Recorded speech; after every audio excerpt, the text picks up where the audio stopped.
Hello, all you beautiful people in Webtown. I am your humble host, Matt Legit, aka Testosterone Overload, aka Crypto Comics, and I am here to welcome you to the very, very, very first installment of Drawing Blood, a beautiful double entendre, where you will be able to see the art of professional wrestling. Now, I'm not talking about we're going to teach you how to do hip tosses and backbreakers and body slams. It's not that at all. What I've got collected here in front of us is some of the finest independent comic book artists around today.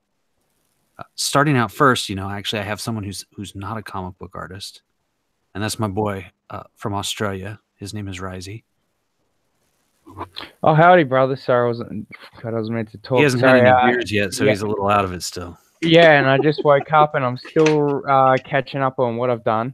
There's a mess everywhere. And yeah, thanks for having me, guys. Sorry that I'm just dribbling.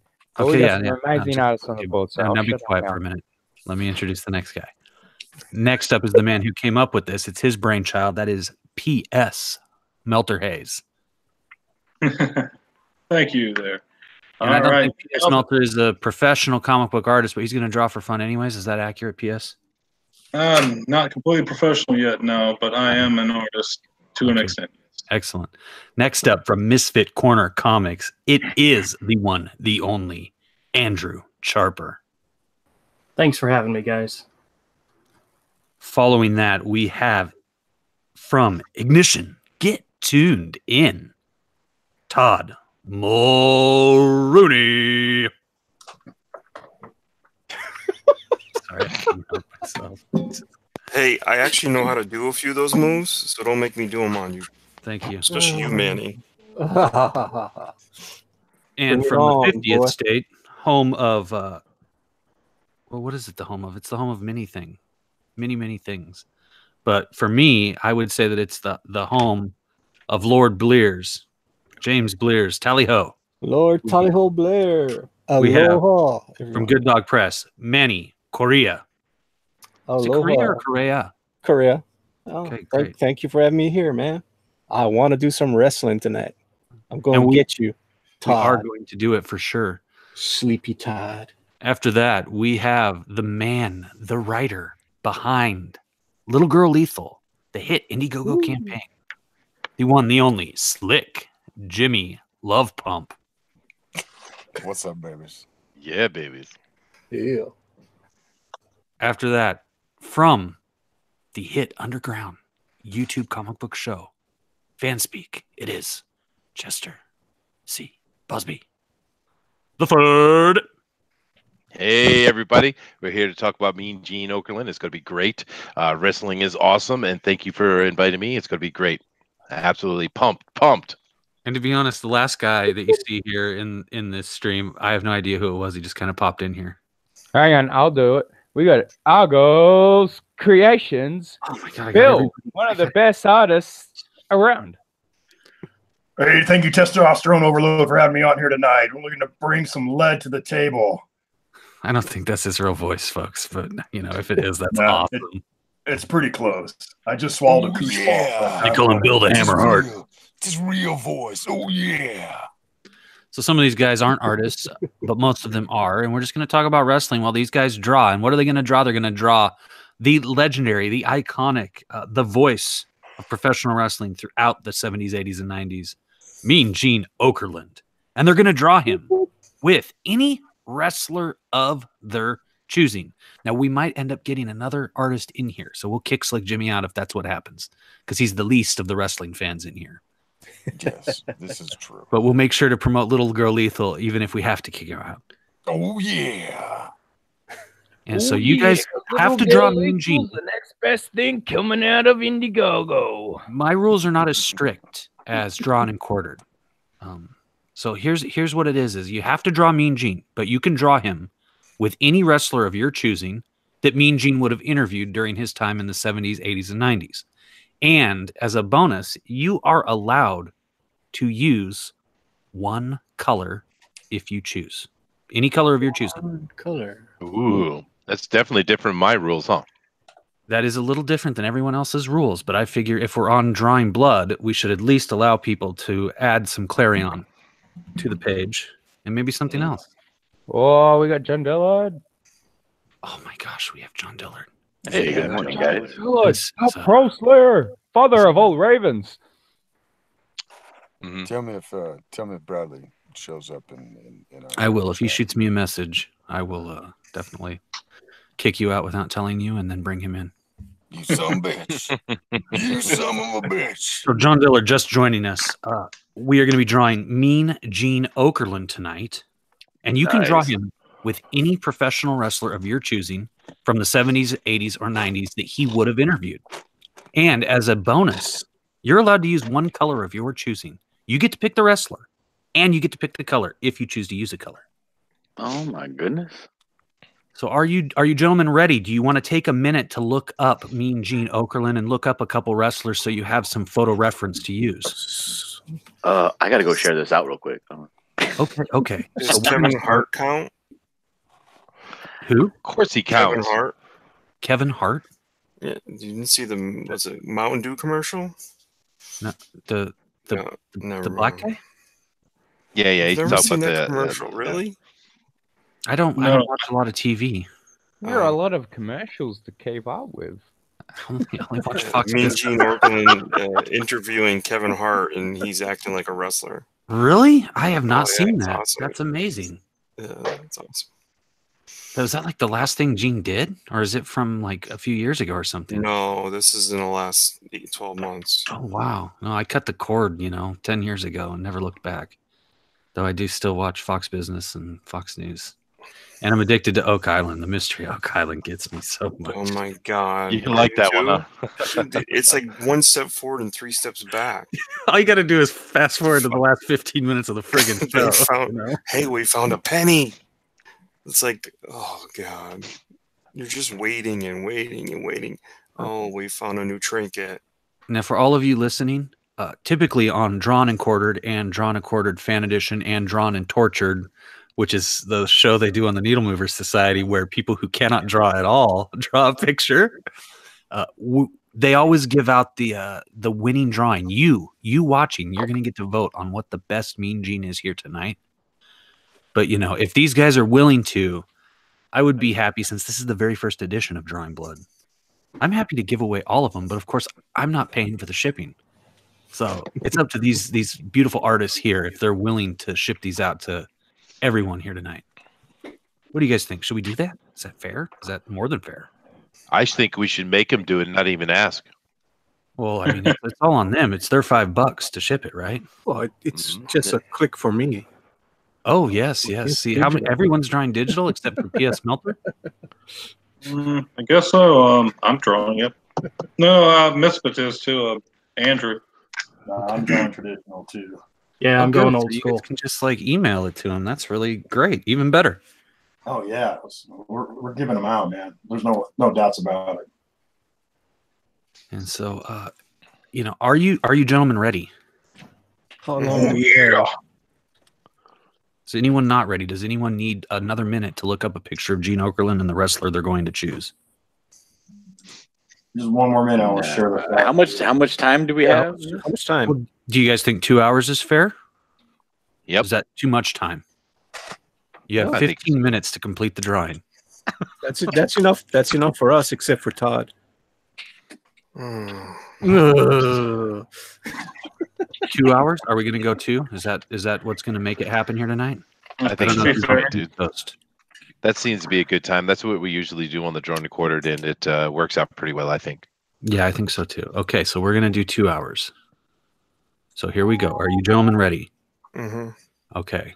On your marks, get set, go. So at 9:55, I'm going to call it quits. So I will allow you to keep, inking and whatnot if you're doing it. I'm not going to make you put your pencils down because we'll just start going through them. And, I know everybody likes to put a few finishing touches on it before they send it out. Oh, no, I think if they go past the 2 hours, I'm going to drop an elbow on somebody.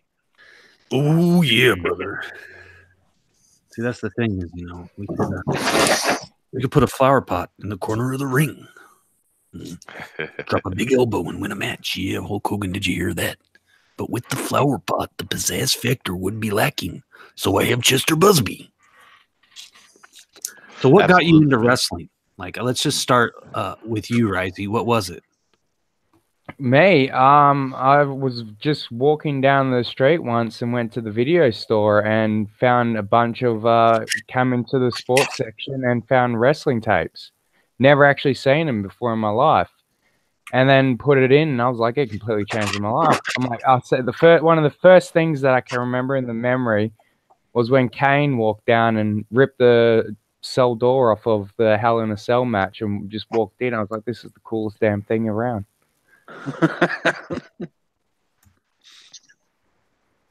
Yeah, after that, I was just hooked for like literally, my entire life. Really? What was the tape? Was it a WWF tape?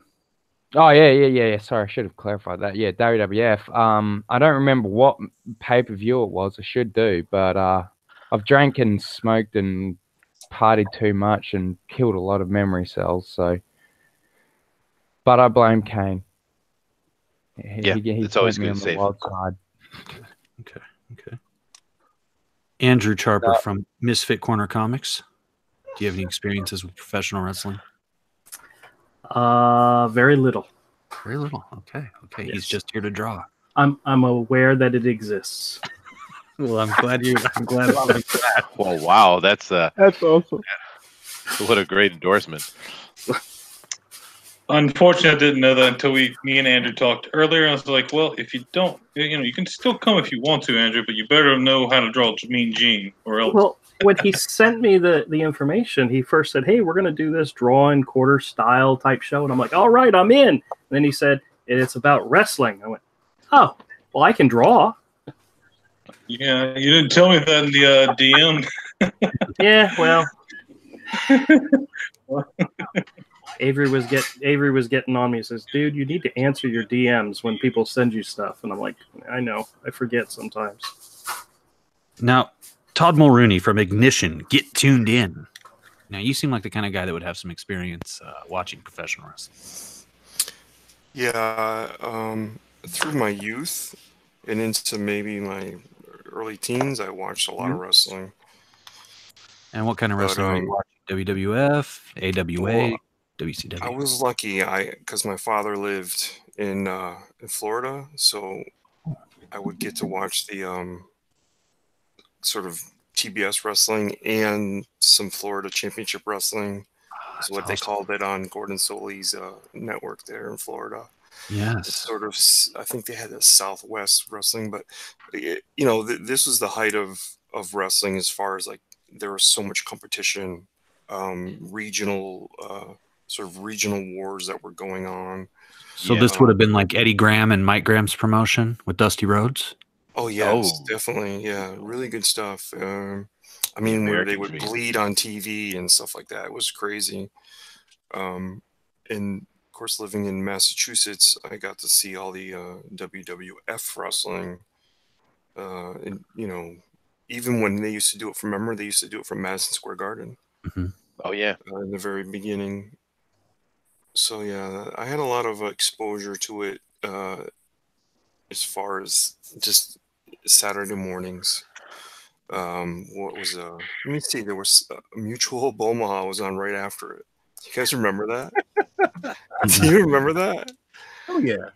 Yeah. My computer's messing up. I'm going to jump back in on another one. Sorry about that, guys. Let's see what else. Oh, remember it would be on after Davey and Goliath on Sundays. Anyone remember that? Davey and Goliath. Oh yeah. It was a hair before my time. Yeah, I think that was AWA, dude. Vern Gagne's AWA. Now Manny, he actually grew up in the Hawaiian Islands, so he grew up on 50th State Wrestling, which was run by Gentleman Ed Francis and Tally-Ho Lord James Blears. Mm-hmm. And do you have any memories of that? Like King Curtis, Iokea? The funny part is I really wasn't a big fan of back then because I was not let to watch that when I was a young kid. But I did get into wrestling about 1984, so just as it was getting to the big time. So I got to see all the fun stuff, and whenever they came down here, I got to see them. And I have one great story. I got to be in the ring with the Iron Sheik and I challenged him to do his exercise, his batons. I failed miserably. Those things are hard. If you guys ever get to see it, go look at a video of the Iron Sheik doing his batons. I don't know how the hell he does it. It's crazy. That's awesome, man. That's really cool. Yeah. And of course, I look like I look like Mick Foley. So my friend was telling everybody I was Mick Foley's brother when I was in the ring, and they all believed it. They seriously believed it. They was like, "Oh, that's Mick Foley's brother." I was like, "Yeah, right." It's fun times. That's like Jimmy Love. Yes, sir. I know you're a closet wrestling fan. I know you love Bray Wyatt. But when you were a kid, what did you love? As a kid? Were you ever a kid? Yeah, I was.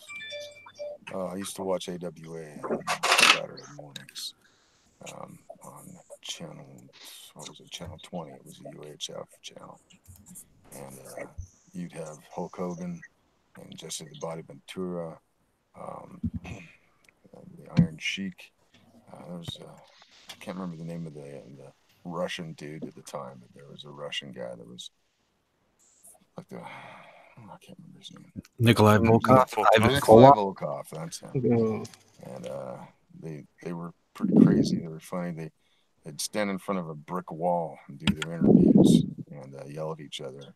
And I thought it was pretty funny. Jesse the Body Ventura and Hulk Hogan were partnered at one time, and then they didn't like each other, and they were beating up on each other. I remember them, and I remember they had Macho Man Randy Savage with that concern, and I think Sergeant Slaughter was on that as well.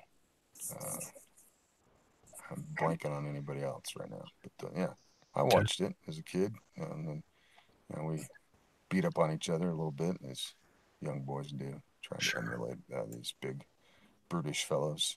Andre the Giant was on that concern too. I remember seeing him. Nice. He came in and he was very impressive because he made Hulk Hogan look like a little guy. I think they sometimes even had to put Hulk Hogan probably on a step stool to even have him look up, because he was craning his neck to look up at the guy. And this is a promotion that was kind of low end. They had, when they put him in the ring, it wasn't like they had a big arena or anything. You could see the back wall pretty easily. And it grew as it came out, and then WWF kind of took the scene as I got a little older, and I didn't know about any of the other promotions. I didn't really pay any attention. But WWF grew, and then WCW came in, and you had the whole Attitude Era. I remember the NWO and all that. And I remember Kevin Hart and Kevin Nash and Razor Ramon. Yeah, baby. And all those guys, X-Pac, and getting into the Attitude Era. Yeah, all that stuff that came through there, and kind of the rivalry that was between Turner and McMahon, and then they moved on into the era where you had the Rock. And first time I saw the Rock, I was like, that dude's going places. I mean, I remember seeing when he's rocking Maivia. Me and Matt have talked about this. I remember saying that guy's good on the mic. He's got charisma as well as physical presence, and he only increased that as it went time on. And Stone Cold Steve Austin is kind of the last one I really put a lot of stock on. But I do like Bray Wyatt. He's different looking. He's amazing on the mic. I think he could translate that into other platforms. Who his dad is, right? Yep. I do not. I'm not like I said, I'm not that much of an aficionado of the entertainment sport. It's IRS. Mike Rotundo. Erwin R. Shyster. Yeah. Okay. Yeah. Second generation wrestler. Now, Chester Busby is actually in Japan, the home of Puroresu. Yes. And I know that you are a big wrestling fan, probably more from your time in the States. But is it true, the rumor I heard, that you are going to be actually wrestling Jushin Thunder Liger on Blacklist Universe in the future? I may well be, but I can't disclose that information right now. Contract I'm very happy. That's right. That's right. And I'm very happy that you finally got to me because I've been chomping at the bit over here, man. I love wrestling. I'm a big wrestling fan. I grew up in a house that had all manner of sports, boxing, football, etc., etc. And wrestling was one of those, dude. And I grew up actually in the era of American Wrestling Association, or AWA. And of course, that's the first time I saw Mean Gene. He came over and he replaced the old guy. I can't remember what his name was, but Mean Gene actually started. What do you say? Gordon Soley? No, Gordon Soley was more no. But I do. That's the first time I saw Mean Gene, and he took over for the guy who was the announcer from before. But I love wrestling. Been watching my whole life, and I actually remember Okerlund on WWF coming in there and pinning Mount Fuji. He was actually in the ring. Okay. Yeah, I remember that. That was a good match. But yeah, no, wrestling is cool, dude. There's a lot of great memories I have for it. And of course, Mean Gene was a major part of my youth growing up. I mean, the entire time I watched wrestling, Mean Gene was there. So he's absolutely linked to my memories of wrestling. And of course, I don't know how deep we want to get into the kind of characters we liked and various things like that. Characters were when you were a kid, and who did you hate the most? Oh, who did I hate the most? Well, my favorite character when I was a kid, actually, oddly, I mean, I liked a lot of them, but there was a time, I think it was I don't know if it was AWA, where it was one of the other Southern leagues, but it might have been the Texas one. What was the name of it? What was the Texas league they had there? World Class Championship Wrestling by the Von Erichs. Yeah, oh yes, the Von Erichs. Well, that's my favorite as a kid, is the Von Erichs and the Claw, baby. But actually, one of the ones I really liked was Lord Humongous. When they had that tie-in with him coming in from the Road Warrior movie, but I don't know why, he just sticks in my head. I love Lord Humongous, but I love the Van Erichs, dude. That was Sid Vicious was Lord Humongous. Yeah.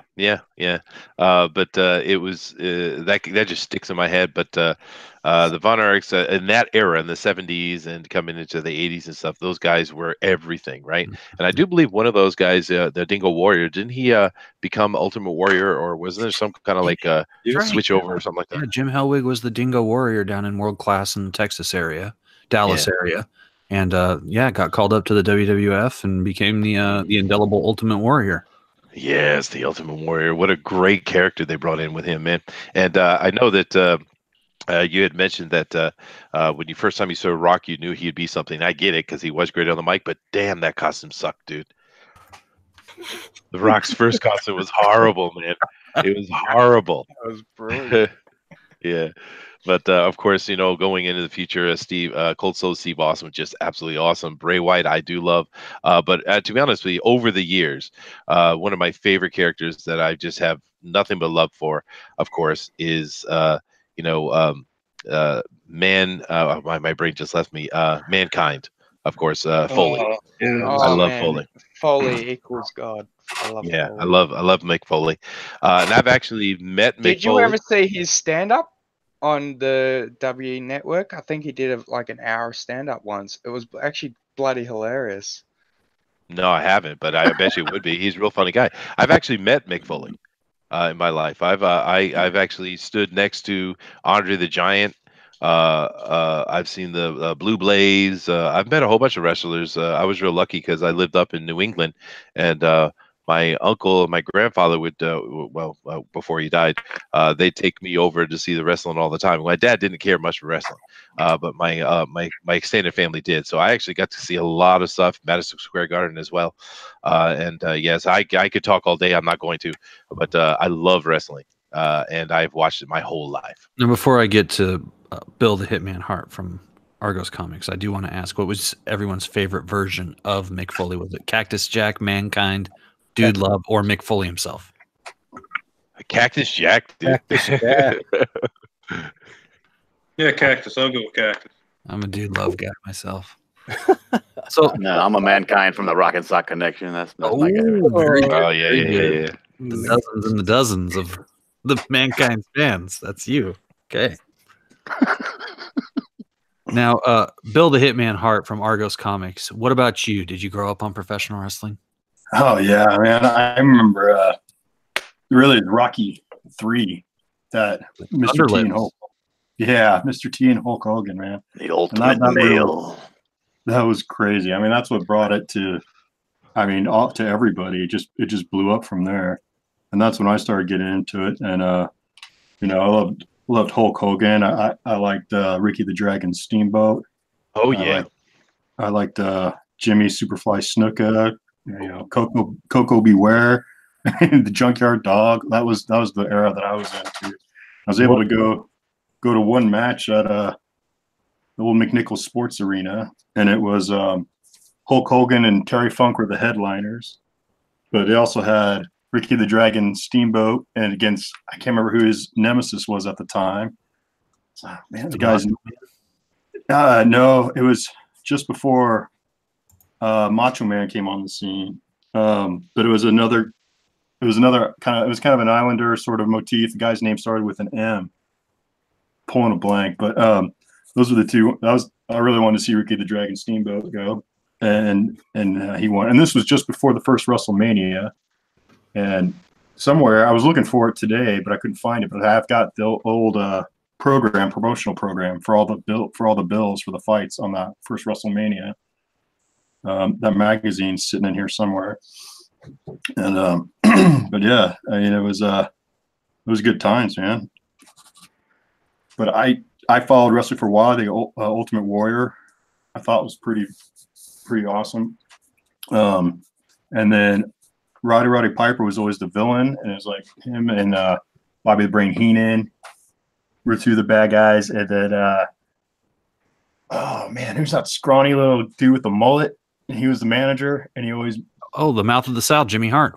Yeah, Jimmy Hart, man. Yeah, okay. Yeah. So that guy used to crack me up. Eat your heart out, Rick Springfield. Yeah, dude. Yeah, well, actually, with Bobby Heenan, actually, there was a lot of stuff with Mean Gene when he was going head-to-head Bobby Heenan as well. That was another good manager interaction. Oh, Bobby Heenan was, wow, dynamite. Yeah. I don't know if there's ever anybody that was that good on the microphone. Oh, yeah, and I was just saying, I remember those toys that came out, like the WWF thumb wrestlers. Oh yeah, I forgot about those. That was an insane piece of marketing, man. You would have to mount, you just set your thumb right up their butts, and then do some thumb wrestling. So the Mouth of the South, Jimmy Hart, he now runs the Jimmy Hart's Hall of Fame Bar and Tiki Deck in Daytona Beach, Florida. And I was just talking the other day with Bruiser Brody's widow, and she said that it's like going to a Hall of Fame. She said it's really amazing. So if you're ever in Florida around Daytona Beach, check it out. Nice. So I want to yeah, most of my professional wrestling following was, I mean, it was back in the day, you know, it was Andre the Giant and, you know, a lot of the people I was mentioning earlier. Yeah, absolutely. But, yeah, it was when they were super commercialized, man. I mean, they had all the toys, the wrestling rings, the cartoons, you know, the Hulkamania buttons and headbands and T-shirts are all over the place. And it was like he was like as big as Pac-Man was like that year. Yeah, right. Yeah. Bam Bam Bigelow. Bam Bam Bigelow. Bigelow was the man. Yeah, yeah, and then Hacksaw Jim Duggan was another one I liked. Oh, Harley Race. I loved Harley Race when I was a kid, dude. So here we have a PS Melter. I'm going to put it up for everybody to see there. And I can't quite make out who it's going to be yet. I'm kind of excited to find out. You know, don't tell us. Don't tell us who the wrestler is. But it's all have to guess. I'll give you a hint. I'll give you the pay-per-view SummerSlam. That doesn't help at all. Oh no, it's a very important moment in Mean Gene's life. It's a very moment. Jeez, there's so many wrestling memories packed in my brain. I can't keep them all straight anymore. Man, I remember like meeting Mick Foley once. He was awesome. It was a little children's benefit, and I got to meet Fabulous Moolah, Mae Young, David Flair. But we got to hang out and get a picture with Mick Foley. So it was me, my brother, my mother, and my father. And as we're smiling, my dad said this, and hinting at my mom. And he said to Mick Foley, "Give her Socko," and then he just cracks up laughing, and we get our picture taken. So, Anonymous Yes in the chat says that it looks like Jeff Jarrett. No, not Jeff Jarrett. Okay. It's not JEFF, JRRETT. But he was an Intercontinental Champion. Well, it's not the honky tonk man. That's not the honky tonk man's hair. I know that. Almost looks like someone with a mustache. Yeah, I got a mustache, so he's got a mustache, yes. And working on the robe. Okay, okay. Is he going against Mark Twain there? Now, Justin Haggard says that Hulk was on Baywatch too, and I don't remember Hulk being on Baywatch necessarily. No, I do remember one episode actually where Hulk and Vader and Ric Flair were on Baywatch. Hulk was on everything. But I remember Hulk better from Thunder in Paradise, the TV show he did with Chris Lemon. Oh hell yeah! That was a good one for a while. Oh, anonymous yes guesses Rick Rude, and that definitely could be Rick Rude when he had the big hair. Oh yeah, it could be, huh? Rick Should Rude was I cool. should I say yes or no? It's Rick I mean, Martel. if they guess it right, then yeah. Martel. Yeah, it is. All right, yeah, it is, because this is the moment where the sign fell and Gene said "OF" or whatever. Oh, yeah, I remember that. Yes, that was like one of my favorite moments that came to my mind. Besides the night the NWO was born, and remember, it was the WCW Bash at the Beach. The Outsiders were fighting Sting, Luger, and Macho Man. Yes, and they said they had a third man. No one knew who the third man was. Yes. And then they took out Luger, and then everybody was beating on and cheating, and then all of a sudden Hogan comes out, and then you hear Bobby the Brain Heat and go, "Is he the third man?" He comes to the ring, drops the leg on Savage. They win, and then they talk about this is the new world order, and then fans are throwing the garbage in the ring, and then something hits Mean Gene in the nose. It's a beer can, and it busts him open. Oh, I don't remember that at all. Well, that's what he says in the interview when they talk about the. Say they must cut that out. I don't remember it. That's awesome. You know what's interesting is in in a lot of the retrospective videos they make, they now cut out Bobby Heenan asking, "Oh, is he the third man?" And I always felt like when I was watching that live, I always felt like Heenan kind of spoiled it because nobody would guess it, and he just kind of planted that seed there.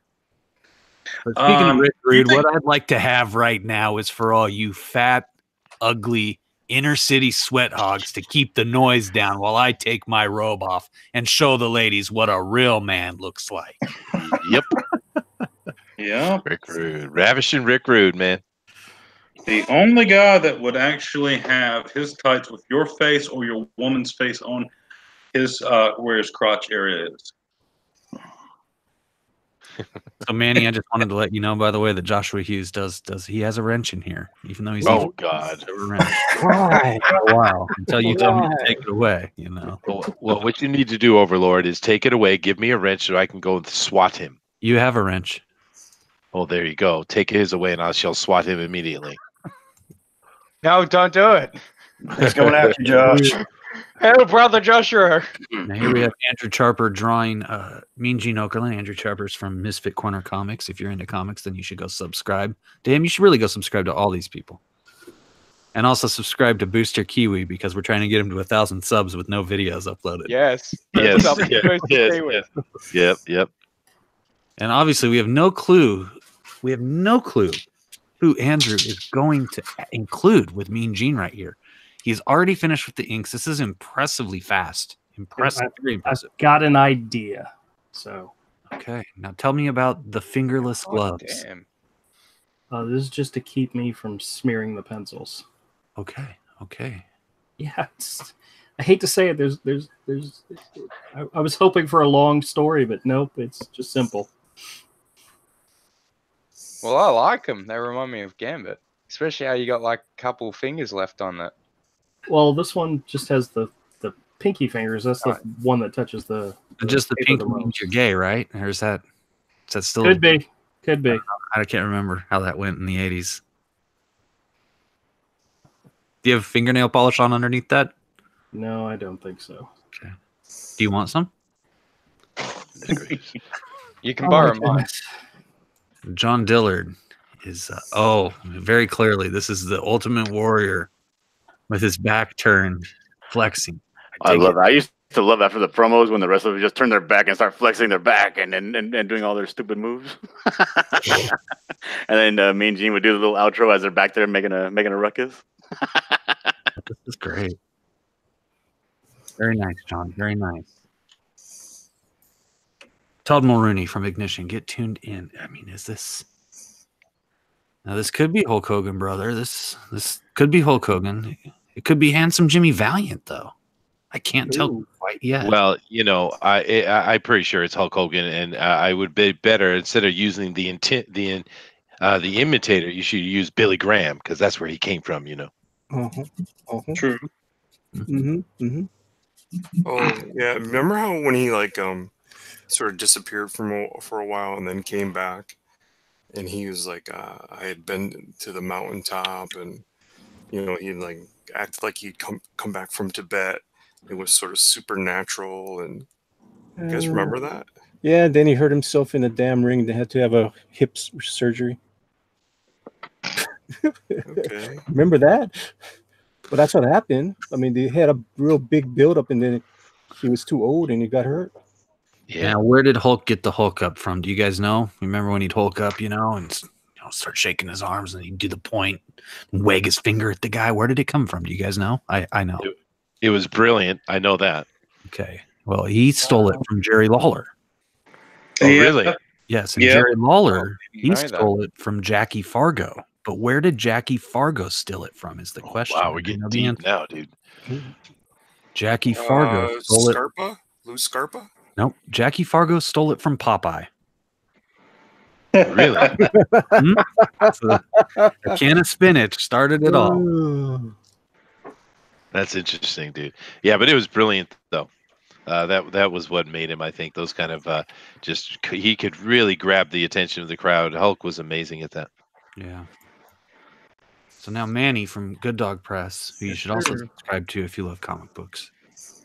He is doing the iconic shot of Andre the Giant with Eugene Okerlund.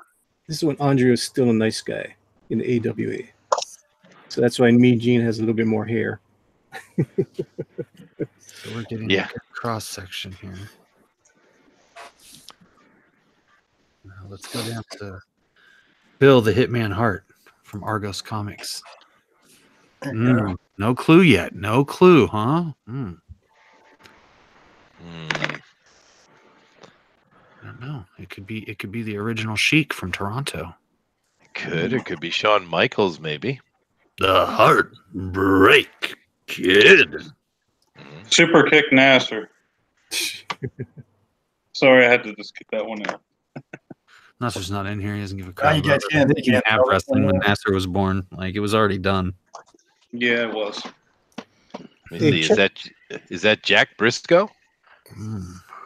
No, that's gonna be. Look at that pose. That's gonna be Flair. Yeah. Yeah, it might be. Yeah. I was thinking of doing that. I looked at that today. It's like, oh, Flair. He looks like he's about to say, "Woo!" Yep. Well, I'll leave some of the key indicators out later and keep you guessing. Yeah, still definitely guessing. Hey, Chester. Yeah. Were you in Hawaii back in like 1985, 86? No, I was in Hawaii from 95 to 2002. 2003. 1985, they had something called the Hot Hawaiian Nights. It was at the stadium. They had the WWF, the NWA, the AWA all came down. So there was like about 20 matches in one night. It was crazy, dude. Oh, that sounds great, though, dude. So had King Kong Bundy came out, and everybody's like, oh my God, he's so huge. And right after that, Andre comes out, and it's like, King Kong Bundy's kind of small. Yeah. It was like unbelievable. King Kong Bundy, a walking condominium. Yeah, and I got to see the original Sheik versus Bruiser Brody. Unbelievable match. Nice. I mean, they went into the stands. I think it's on YouTube. If you can go look for Hot Hawaiian Nights, it's a crazy match. Oh wow, yeah. Yeah, I mean, Bruiser Brody was the man. He was incredible. Awesome. Yeah, he was. Murdered in Puerto Rico. Yeah. Yeah, Testosterone has a little documentary on his channel if you guys want to watch later on. Yeah, called Wrestling with Murder. Yeah. Oh, interesting. And I sat down with his wife, Barbara, who is a very lovely woman, and she kind of recounted, the life of Bruiser Brody. We're actually looking to, maybe turn her book which is called Brody, into an audiobook. Yeah, maybe in the future, here in the next couple months, we'll be able to get that off the ground. Oh, that sounds great, dude. I do remember one time when I went to a show up at the Civic Center in Providence. They had Hacksaw Jim Duggan was in there. I forget who he was fighting. He was fighting some B-lister, I think. But he had beaten him down, did his whole Hacksaw Jim Duggan thing, and then he went over to the crowd. You know how he would kind of get crazy and walk around the ring and do his thing, And he went over and he picked this. He just randomly grabbed this kid. He was maybe 10, 12 years old, and he just literally picked him up from over the railing they had set there, picked him up, took him over the king, put him in the ring, and said it just pointed at he didn't say nothing, like Hacksaw would do.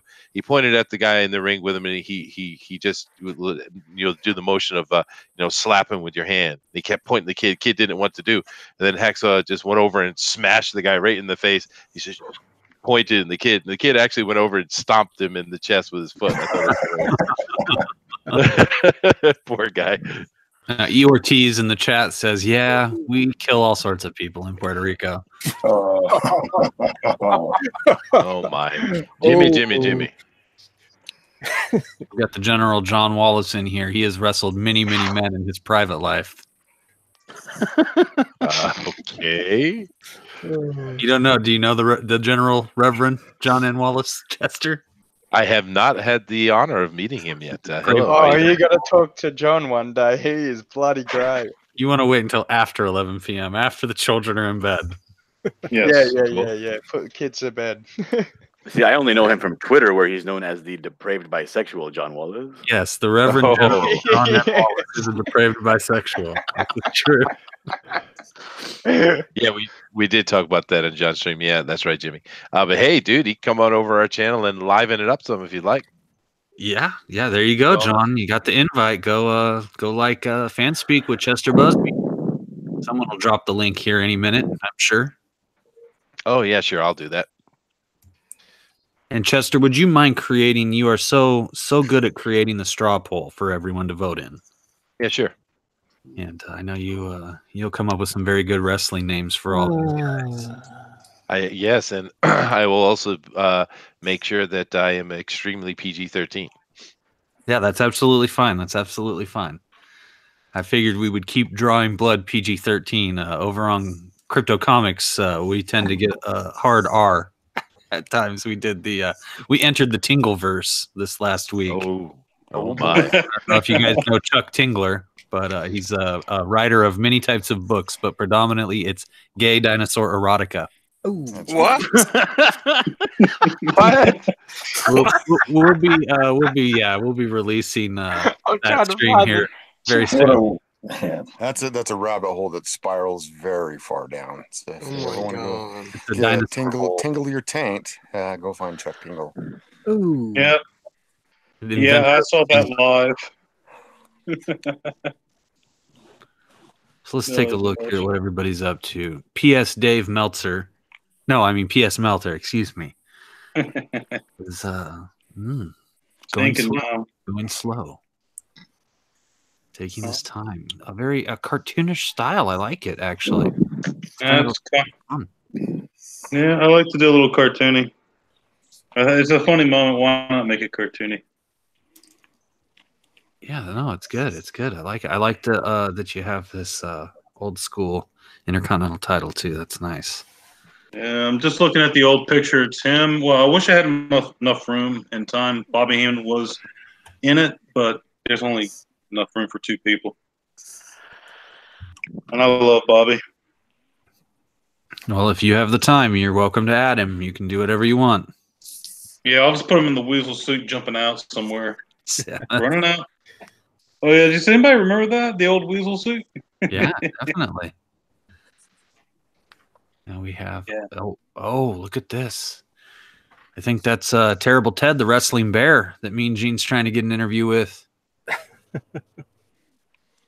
don't know if you guys are familiar. He's trying another furry character. Come on, man. No, that's fine. That's fine. Furries are welcome here. Me? Is there really a wrestling bear out there?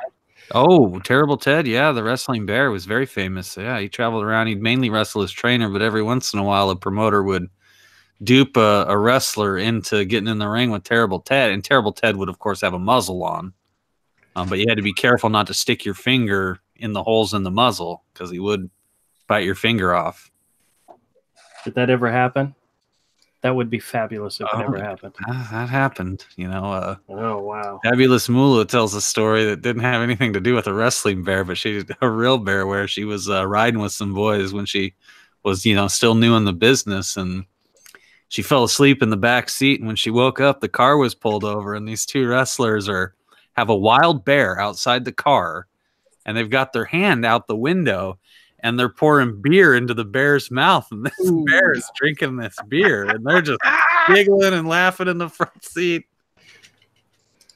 Yeah, I think Bobby Eaton actually wrestled the bear, and the bear wasn't working with him, and he leaned back and freaking leveled the bear in the snout, and then the bear loosened up and started working with him more. Well, I found I'm not clear if this story is true or not. No, this is a true story. These are all true stories. Yeah. Who was it? Jerry Springer wrestled a bear once too. And that was pretty fun. Has anybody ever seen that? Jerry Springer wrestling a bear? I kind of remember that, man. I don't know if I saw it, but I'm having a flashback. Wow. This is the ultimate barrier, I'm guessing. Well, when I was doing my research, looking for a reference, there was this one image I saw where he was standing in front of the Ultimate Warrior, and the Ultimate Warrior is like all flexing in the background. And I thought that was a great image to use. And so in my comic that I draw a lot of animals, and so I figured I'd incorporate that in at the same time. And is it a furry comic? No, it's not a furry comic, but it does have anamorphic characters. If you have furries, you'll get at least one sale from Matt. Do you want to draw a furry comic? I have a script. It's called Kill All Furries. No. Okay. It's a kid-friendly action-adventure series. Mine's a kid-friendly action-adventure series with murder. Well.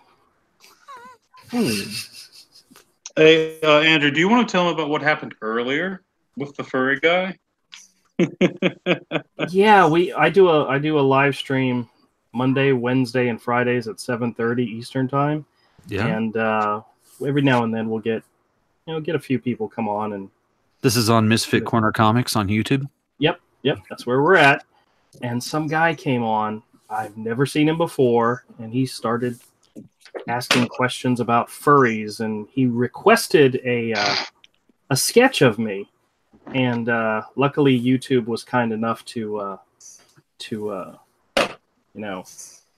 put the comment on hold until I got a chance to look at it. But you got some really disgusting people out there. Yes, that is very true. You know, I promote my channel. I promote my channel as a kid-friendly action-adventure graphic novel series is what I work on. That won't stop them, dude. What did you want to draw? See, this is the thing. Is like I'm so isolated that I thought furries were just like Trekkies or cosplayers, and ever since comics came, I keep finding out a new level of what a furry means. It freaks me the hell out.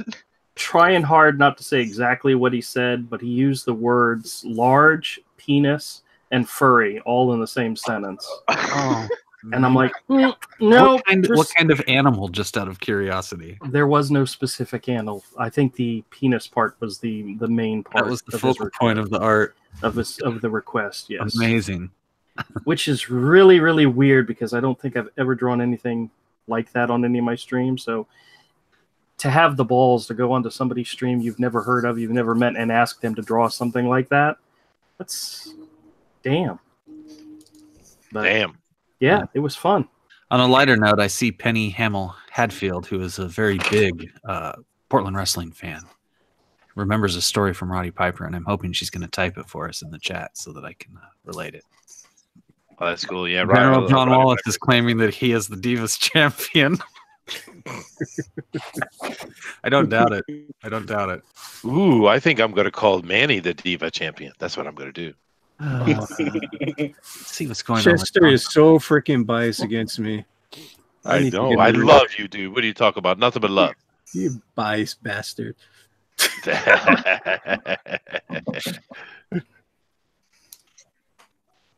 All the art styles tonight are very different, and I really like that. This is really neat.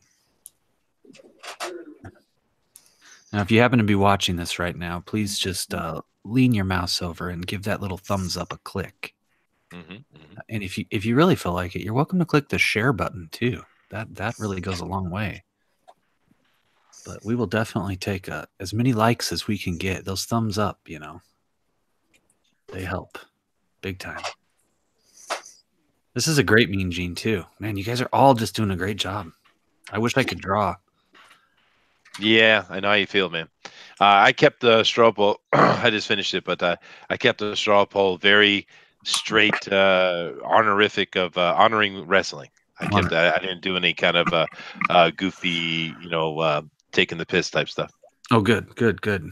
So now, Chester, I want you to tell me a little bit about teaching English in Japan. How often? Oh do you yeah, sure. English. Is this your own? Is this the job you do there? Yeah, I have two businesses over here. I have one where I own my own private school and I teach every day, except for Sundays. And I also have a production company which makes outdoor events, and we also take care of doing kind of lounge events or you know small arena type things. And I also do a little bit of translation on the side that I pick some cash up as well. Oh, wow. So do you speak fluent Japanese? Yeah, well, I don't know if I'd use the word fluent, but I've been here 16 years, so I can certainly speak just fine. My main goal now is trying to make it sound perfectly correct, and I don't know, I'm maybe 88, 90% there. But yeah, no, it's fun. I've been here a long time doing it. I got a lot of students in the school, and we certainly enjoy those kids. And we have a process of taking them up into college and making sure they get all their TOEIC and TOEFLs and ACAN things all taken care of. And we've had a lot of success, so I'm very happy. Sweet. It's a life well lived, man. Thank you. Oh, well, you know, being a teacher has its rewards, and it's a lot of work too, though, guys. Both of my parents were educators. My grandmother was, and my aunts, a couple of my uncles. So my family has great respect for people who teach the young. Next generation.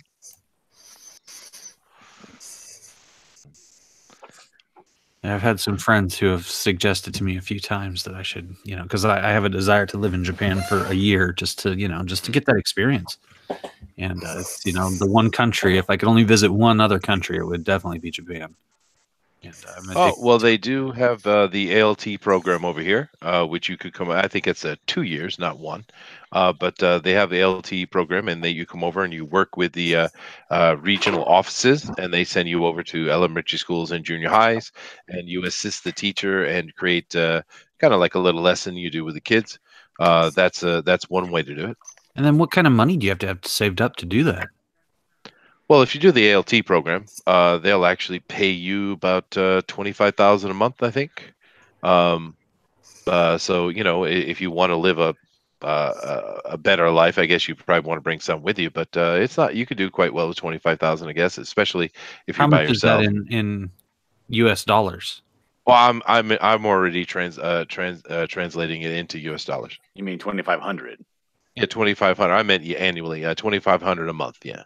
Oh, okay. Yeah. I'm sorry. Yeah. That's excellent. That's excellent. Yeah. It's not bad. It used to be 3, but then a lot of people were complaining that they're getting paid too much because a lot of them came over quite young. They're just out of university, you know, and they didn't think it was fair that they got paid so much, so they knocked it down. But I never did that. I came over here simply because we married or living in Hawaii, and I wanted my kids to have the Japanese experience, right? So I brought them over here, and I just built my own school and just went from there. Now, can anyone figure out who in the heck Bill is drawing here? I have not figured out who this wrestler is yet. You will in just a Adrian minute. Adonis. It could be Ric Flair. That's very Is that Adrian Adonis? It may be. Dude, I really, really think it is Jack Briscoe, man. It looks a lot like Jack, dude. I can't do a Jack Is it Briscoe. Jesse? Jesse Ventura? No, it's not. Oh. I guess we're gonna have to come back to it. It could be one of the Von Erichs, I guess. I don't think he ever interviewed. I mean, I guess maybe he would have interviewed Kerry when he was the Texas Tornado in WWF. Yeah, well, Right, yeah, no, you're give right. it away Yeah. now. Here. You ought to figure Yeah, this there out. we go. I was There you thinking it go. with the bandana. It's Hogan, isn't it? Yeah, once you have that stash, man. Yeah. Oh, I see. He's just too short. I get it. Okay. Yeah, this is going to be this dome up at the top here. No, I get it. Okay. That's too bad. I was really rooting for it being Briscoe, man. I don't know who that is. I was hoping it was Or I Adrian. would. Jack and Jerry Briscoe Jack Briscoe was an NWA World Champion, and Jack and Jerry were tag team champions, predominantly in Florida. They were legendary. They came out of Briscoe brothers, Oklahoma and were excelled in amateur wrestling. And you'd probably know Jerry Briscoe best as one of the Stooges from Mr. McMahon back there in the 1990s. Mm-hmm. Was it the Patterson and Briscoe team? Yeah, Patterson. Dude, Jack, one of the best matches I ever seen was with Jack Briscoe against Terry Funk, man. That was a great fight, dude. Yeah. Testosterone, on your channel, has anyone ever come on and told any stories about him? What's his name? You guys, Pat Patterson. You know the stories I'm talking about. No, sir. I do a weekly podcast with Bruce Hart, who is Bret Hart's brother. Bruce is famous for, he's one of the greatest wrestling trainers in the history of the business. And he was the booker and trainer at Stampede Wrestling in Calgary, where, I mean, everybody came, basically in the old days, wrestlers predominantly came out of only a few places. And two of the most famous places are Vern Gagne's AWA in Minneapolis and Stu Hart's Calgary promotion, where they had the Dungeon, which was Stu Hart's basement, where he basically stretched people. And so I've had the opportunity to interview a lot of people, but Pat Patterson is extremely well respected in the industry. I mean, extremely well respected. No one say a bad word about Pat Patterson. That's funny. That's weird because I've heard so many really bad stories about his. Oh. Yeah. Mm-hmm. He's a real John Wallace. I know one wrestler, and I'm not going to say who, but they made the joke saying if you really, back then in the WWF, if you really wanted to get somewhere and get in the WWF, you had to bend over and take a shot. Yes. Yeah. I've heard that too. But after having been in the wrestling business here, just on the independent scene in the Portland area, yeah, you'll hear people say a lot of real disgusting things about other people to tarnish them. And so, I know that there are other stories like that are definitely true. But with Pat, I've heard it, but I don't know. I know that I've never heard anyone say a bad word about him. Like in my experiences. Now, in like a shoot interview you get from, RF Video, yeah, if Rob Feinstein pays you $2 or $3 grand to talk a bunch of shit, basically, I think that, some people will do that. And I think predominantly when you hear those stories, they're coming from people who did not achieve a certain level of success in WWF. That's true. Mm-hmm. Like Roddy Piper never said a bad word about him. Mm-hmm. And I worked with Piper for a few months on a television show here in Portland. And oh wow, dude. So very awesome, nice guy. man. Yeah, very nice guy. Very extremely humble. As my friend Kelly said, Roddy Piper was a better man than he was a wrestler, and he was the best wrestler in the world. And that is probably true. That's a guy that never had to hold a title to get over anywhere. He could use his mouth and his passion to get over. Well, it was the thing. Rowdy Piper just had to show up. You knew who he was. Exactly. I mean, even when I was a younger fan that got like I grew up with the Attitude Era, so I missed out on a lot of the bigger things until I was older and backtracked and looked it up. But I always seen when Rowdy Piper showed up, the crowd would stand up, go crazy.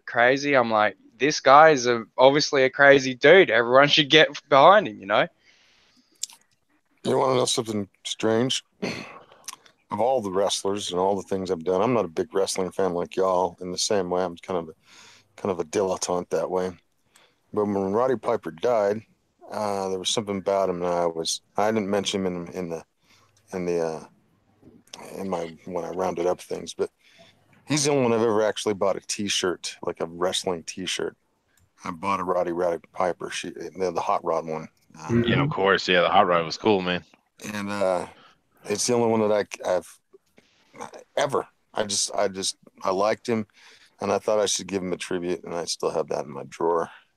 Occasionally I pull it out and wear it, and I still miss him because he's one of those guys that had. I'm more about the mic and more than the ring skills. I like people who have staying power because of their presence as opposed to their physicality, because the physicality will fade in time. Mm-hmm. So, true. Well, I think it's pretty Roddy clear was who's Bill's drawing now, by the way, guys. What was that? Bill. Yeah, who's he no, drawing? yeah, We definitely. all know now, right? Yes, we do. Is this when Hogan was wearing his headband tied up on the side of his head? Yeah, like I feel like he's about to like put it in his mouth and walk to the ring. Oh, it's WrestleMania 3. Yeah. Yeah, I think that's the image I captured. It's just before, or is it the WrestleMania 3 era? It may even be. WrestleMania 3 is the one where he lifts Andre. Is that the one? Yeah. I'm looking at the chat right now, and I just want to say, what about me? What about Raven? What about Raven? Hell, Raven. Of course. Yeah, Raven was one of my favorites. I do have a question for Misfit Comics here. Why have you not come on to the fan edition of Drawn a Quarter, dude? Sorry, I had to unmute. I'm here. I'm here. You do that on Thursday nights, right? Yep, Thursday night, 10 p.m. Eastern Standard Time. That's right. Oh, I will have to make an effort. I do work and have to be at work early Friday morning, so that kind of makes it a little difficult, but not completely indifficult. But I'd love to. Absolutely would love to. Well, my Twitter and Facebook are very easy to find. Chester Busby, man. Just come over and send me a tweet, and I will get you on the Discord, dude, because I think you should definitely be over there, dude. Very cool. Sounds excellent. And don't forget to check, because you and Todd are very hard for me to contact. I am very easy to contact. What are you talking about? No, I'm talking about Andrew and Todd. It was. I'm really bad about Twitter and returning DMs. So wait, me, Todd? Yeah, I was like waiting for you forever, man. I thought you were mad at me or something. Oh, dude, no. You know, I gave you a shout out just the other day. You know, I'm not mad at you. Oh no, yeah, we're good now, yeah. But before that, I was like, oh, I haven't heard anything from Todd. I sent him a DM. I was like, did he get mad? No, okay. Never. Todd's disappointed in all of us. Yeah, he's either sleeping or just disappointed in us. Always. Yes, usually, yeah. Now, can we make a change here, Chester? Would it be all right if we added an extra perk to this for everyone? You can do as you like, dude. Absolutely. Okay. I just wanted to get somebody else's permission. Since we have 2 people drawing the Ultimate Warrior and 2 people drawing the Hulkster, I think it would be okay to let them add an extra color. That way, I mean, clearly the face paint of the Ultimate Warrior should have a couple colors, and clearly Hulk Hogan should have some yellow and some red, brother. Well, I'm not drawing the Ultimate Warrior's face, so I know you're not. I know. Maybe you can do maybe if you choose, you could do the hair, or I know that giant that hair. Let's see what hair is this? Yeah, this is like a big pile of hay that he has on top of his head. When he fried it. Sorry, it's the Warriors hair. It's always gotten me. Yeah, I love that. When he came back and he looked like someone else. Yeah, is this the Warrior? Did the Warrior die, and is this the brother that came back to play him? Yeah, exactly. That was the rumor back in the day. Well, so many rumors about the Warrior. I gotta keep track of. Hey, I got a question for you guys. Since you're all wrestling aficionados, I want to know which era of wrestling exactly that I was into, because I can't actually place it. Like, I was watching it when again, it was the tail end of Hogan, tail end of Macho Man, but it was IRS, Bret Hart, Lex. That would be called the New Generation. The New Generation. Okay, Yeah. That's when I got into it. Okay. No, that's a good question. I was kind of wondering the same thing. Yeah, that would be like about, I would say like 90, probably like 91 to 95, 96. When did that? I don't know when that sounds about right then, because I would be about 6 years old then. So yes, I would have been like 84. Did I tell you the story when Stone Cold flipped me off? It's pretty awesome. Oh, hey. Yeah, I was at WrestleMania 21, and Motorhead was playing, and they're playing Triple H's intro, and Stone Cold came out the back, and I had really terrible seats, but he was right below us because I was right near the aisle, and he was down there drinking water and looking at the Motorhead doing the performance, and I was yelling at him really loud, "Stone Cold, look at me, Stone Cold!" And he looks up at me and he flips me up, and I lost my shit. Nice. That sounds good, dude. It's bloody epic. That is cool. Yeah, that's the cool thing about wrestling. Watching it on TV is one thing; it's fun. You can actually see it better, actually. But being in the stadium live is just so much fun. I mean, we all know there's a lot of entertainment into it, and we respect the athleticism of them as well. But just being there live, man, it's just so cool. You definitely don't want it'll ruin your illusion if you sit too close. And it sounds like the chat agrees that I was really disappointed that I was not able to hear the commentary when I was live. Yeah. Well, it depends on who's wrestling, Todd, though. I mean, because some people are really, really good at the ring's craftsmanship, for instance, I've mentioned before, Dolph Ziggler, sorry. Dolph Ziggler, he's always the heel, and they usually use him to lose here or there. But that dude's ring craft is absolutely stunning. Oh, man, he's one of the hardest workers I've ever seen. Yeah, he is. I agree with that. I'll agree with that. So I'm going to read a little bit about Gene Okerlund's life here, since that's who we're here to honor. Wait, doesn't he have a pro hockey player son? You know what? That might be true. Todd Okerlund. We'll find out. We'll find out. Let me read his Wikipedia to everyone. Okay, so Eugene Arthur Okerlund was born December 19th, 1942 in Sisseton, South Dakota. His alma mater was the University of Nebraska, and he got married in 1964 and was married his entire life. He has 2 sons, including Todd, who is probably who you're referencing. Yeah, he's a hockey player. After studying broadcast journalism, Okerlund landed a job as a disc jockey at KOIL. That's Coil Radio, a popular radio station in Omaha, Nebraska. Okerlund later moved to Minneapolis to work for a local television station in the front office.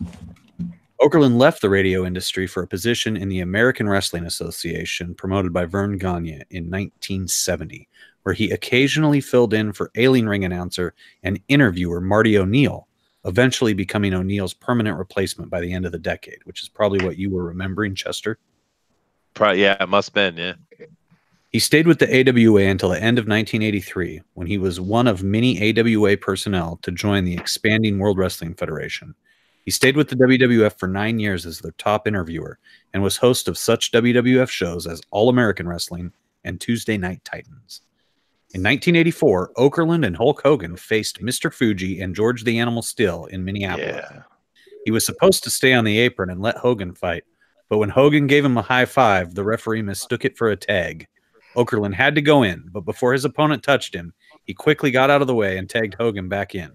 Okerlund pinned Mr. Fuji for the victory. See, I don't remember all this side stuff. I just remember Okerlund pinning Fuji. Okerlund was also part of one of the most infamous bloopers in professional wrestling history at SummerSlam in 1989. Okerlund was set to interview WWF Intercontinental Heavyweight Champion Ravishing Rick Rude, and this is the moment that P.S. Melter is actually drawing here tonight, and Rude's manager, Bobby Heenan, prior to Rude's title defense against the Ultimate Warrior when the SummerSlam backdrop fell backwards. The shot of the SummerSlam backdrop falling can be seen in the video induction of Mean Gene at the WWE Hall of Fame in 2006. Okerlund then turned around and said, "Fuck it," along with some other words with no audio. The cameras then cut away to a live shot of the crowd with play-by-play announcer Tony Schiavone and color commentator Jesse Ventura attempting to restore order. After a short while, Okerlund's interview with Rude and Heenan went as planned. According to a shoot interview with Okerlund conducted by RF Video, the SummerSlam blooper was actually taped beforehand. Okerlund explained that the wrong tape was aired during the live broadcast. Meanwhile, a frantic Vince McMahon was on a headset instructing Ventura to cover for Okerlund. Ventura instead made fun of Okerlund's on-air gaffe and jokingly regarded Okerlund as a troublemaker. That sounds like Ventura. Oh my God. Okerlund appeared at SummerSlam 1993 and made his final WWF appearance on the September 18th, 1993 edition of Superstars. He then left the WWF entirely when his contract expired. He stated in an RF shoot video that although he probably could have renegotiated a new contract, he was never actually offered one, thus opting to become an interviewer for World Championship Wrestling. He claimed at the time of his hiring with WCW that he had not been on speaking terms with McMahon for the past few years while he was working for the WWF. Wow. He debuted on the November 6th, 1993 edition of WCW Saturday Night. 3 years later, his contract expired with WCW, and he was off television for 2 months in the fall of '96. His final appearance was at WCW Fall Brawl on September 15th, 1996. Okerlund had reached out to the WWF once again to be rehired, but he was immediately rejected. Mike Tenay took over special interviews and the pay-per-view reports. Okerlund signed a new contract with WCW and returned on the November 11th, 1996 edition of WCW Monday Nitro. After that, he was with WCW until it was sold on March 26th, 2001 to the WWF. Always considered a neutral commentator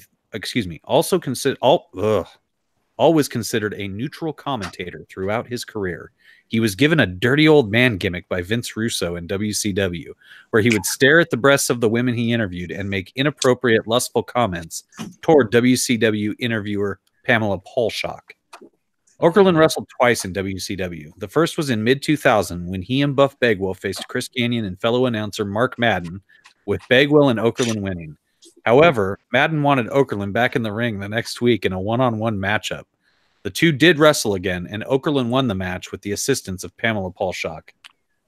Shortly before WWF's purchase of WCW in 2001, Okerlund rejoined his old promotion, renamed WWE in 2002. His first assignment back with WWF was the Gimmick Battle Royal during WrestleMania 17 on April 1st, 2001, which was great, along with Bobby the Brain Heenan. He hosted WWE Confidential in 2002, which lasted for 2 years. I can't believe they haven't put that show out on DVD. Or maybe it's on the network now. Okerlund also hosted WWE Madison Square Garden's Classics, a weekly series airing on the MSG network, featuring classic WWE matches that took place at Madison Square Garden from the last 4 decades. He's also the host for the WWE Classics on Demand Hall of Fame section, which takes a look at different WWE Hall of Famers each month. Okerlund was inducted into the WWE Hall of Fame on April 1st, 2006 by Hulk Hogan. In June of 2008, Okerlund began hosting WWE Vintage Collection, a program which showcases archival footage from the extensive WWE video library. Okerlund conducted the interviews over the 3-hour old-school episode of Raw on November 15th, 2010, where he interviewed John Cena, Randy Orton, blah, blah, blah, blah, blah. In November 2016, Okerlund became the narrator for the WWE Network original animated series, WWE Storytime. And of course, you know, he passed away. We'll get to that. In other media, on November 12th, 1985, Okerlund, along with Hulk Hogan, Bobby Heenan, Ricky Steamboat, Davey Boy Smith, Corporal Kirchner, Dynamite Kid, and Big John Studd appeared on the A-Team. I've seen that. It's good. Okerlund was one of the professional wrestling legends of the WWE Network show Legends House. Okerlund appeared as a celebrity prognosticator on ESPN Radio's The Dan Le Batard Show with Stugatz. On November 27, 2013. In 2018, Okerlund appeared in a Mountain Dew Kickstart commercial featuring Kevin Hart, who, during the commercial, semi-impersonated Randy Savage. Personal life. This is all interesting. Forming a band in his high school days, Gene Carroll and the Shades were based out of Sisseton, South Dakota, recording a single in 1959. The A-side was Red Devil, the B-side was Do You Remember? A second single was released in 1962 featuring the songs Is It Ever Gonna Happen and Holly as just Gene Carroll. They played parties throughout the Midwest and the Dakotas, and in 2009 were inducted into the South Dakota Rock and Roll Music Association's Hall of Fame, which I can't imagine how many bands must be in the South Dakota Rock and Roll Hall of Fame. 2. 2, yes. In his AWA days, Okerlund was given the nickname Mean Gene by Jesse the Body Ventura, an irony considering that throughout the years, many wrestlers and promotion staff considered Okerlund the friendliest person in the game. Okerlund was close friends with Hulk Hogan, the Iron Sheik, and the late Bobby Heenan. Okerlund served as best man at the Iron Sheik's wedding. His name has been associated with fast food concept Mean Gene's Burgers, the brainchild of food distributor Orion Food Systems, which is headed by 2 of Okerlund's nephews, which appears on college campuses including Duke University and West Virginia University, as well as Mean Gene's Pizza, a chain of pizzerias located within bowling alleys. Mean Gene's Burgers locations are also located at select overseas U.S. Navy base eatery locations, such as the United States Fleet Activities Yokosuka. Does that mean anything to you, Chester? I know where Yokosuka is, but of course I've never been on the base. Well, if you want to go down there, you can get a Mean Gene burger. There you go. These are owned by Hot Stuff Foods, which was no relation to Hot Stuff Eddie Gilbert. So, Okerlund had been married to his first wife since March 27, 1964. And had 2 children. His son Todd starred on the University of Minnesota hockey team from 1983 to 1987. Todd played on the 1988 United States Olympics team that competed in Calgary. He played 4 games with the NHL's New York Islanders. A chronic knee injury ultimately forced his early retirement. Okerlund, who consumed alcoholic beverages excessively for the majority of his adult life, had received 3 kidney transplants. His first was in 95, his second in 2004, and the latter of which he received from his wife. Dude, you got to go to the chat and play some of that wrestling trivia they're doing in there. It's pretty good. Okay, we'll do that. Okerlund, who consumed alcoholic beverages. Oh, I already read that. Okay, so Okerlund died on the morning of January 2nd, 2019, at the age of 76 in a Sarasota, Florida hospital. It was revealed by his son, Todd Okerlund, that he had received 3 kidney transplants and had suffered a fall which caused his health to deteriorate in the weeks leading up to his death. Mean Gene and I almost shared a urinal as a joke at the frickin' Cauliflower Alley Club once. Just happened to be in the bathroom at the same time. And I was like, Gene, let's just get a picture of pissing in the same toilet together. I did. That's cool, dude. Hey, do me a favor and white box me, and I'll show everybody Pamela Paulshock. I have no idea what white box means. Oh, I do totally know what that means. I apologize. Just click on my name. Yeah, I'll screen share you. Super sexy. Baby. Pamela Paulshock. Yeah, she was very, very attractive woman. Ooh, doggy. Nice. Yeah. She actually has a really pretty face, a nice natural look to her. Yep. She's got the big uns, but she does kind of have an elfish face. Yeah, I like her face a lot. I remember her, dude. I like her with she has no makeup on. It looks like maybe like a little natural colored lipstick, but that's refreshing to see. It's a shame. True beauty. I stopped watching WCW around that time. That would have been great just to see that. Yeah, for sure. Well, Brad over in the chat, Pencil for Life, says, Chester, she is not Asian enough for you. Hey, man, I can appreciate all the ladies. Oh, hey, Brad. Brad actually, just so you guys know, Brad is pretending that he was in traffic because he was a little intimidated by the artist in here today. Of course.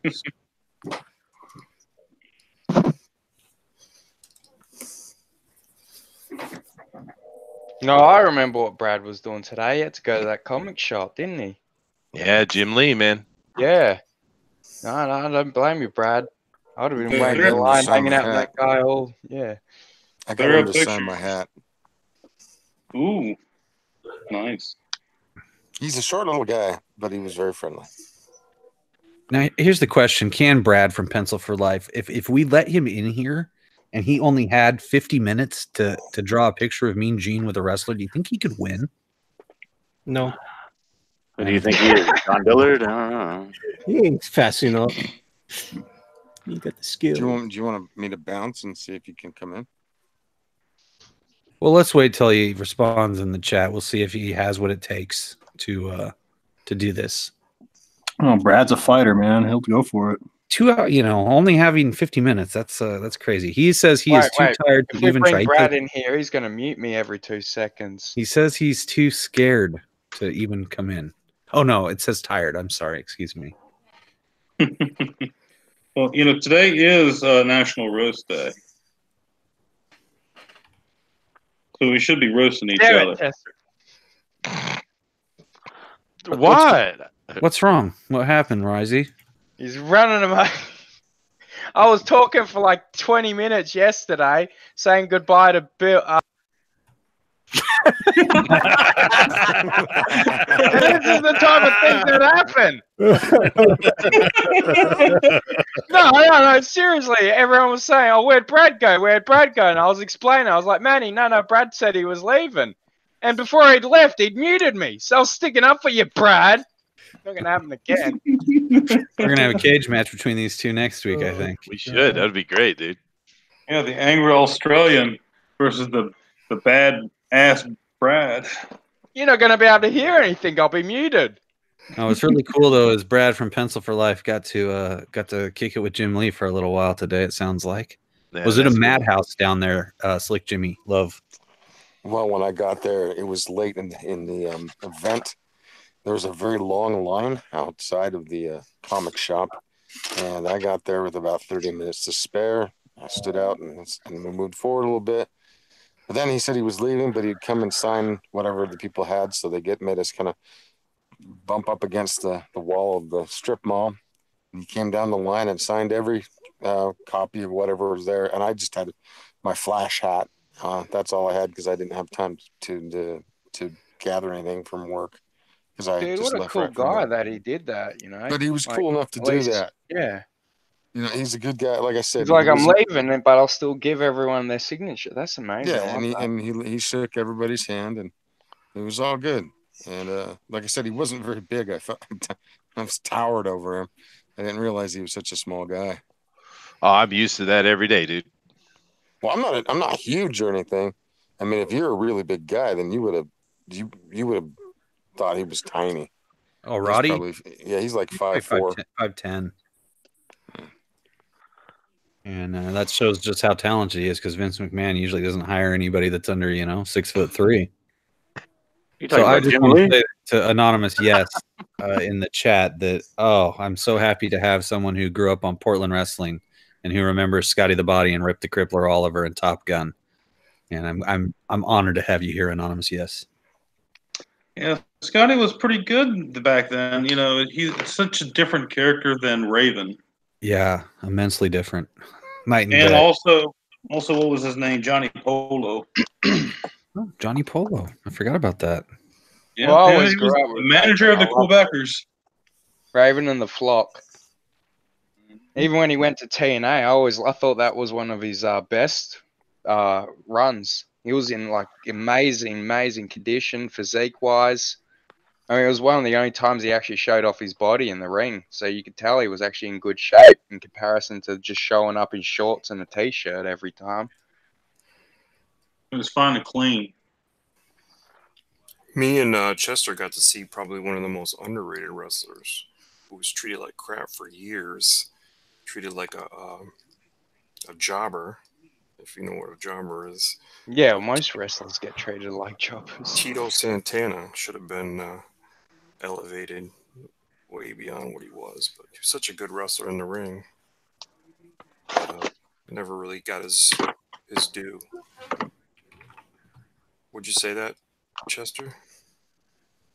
Yeah, no, he was a really good wrestler, dude. Yeah.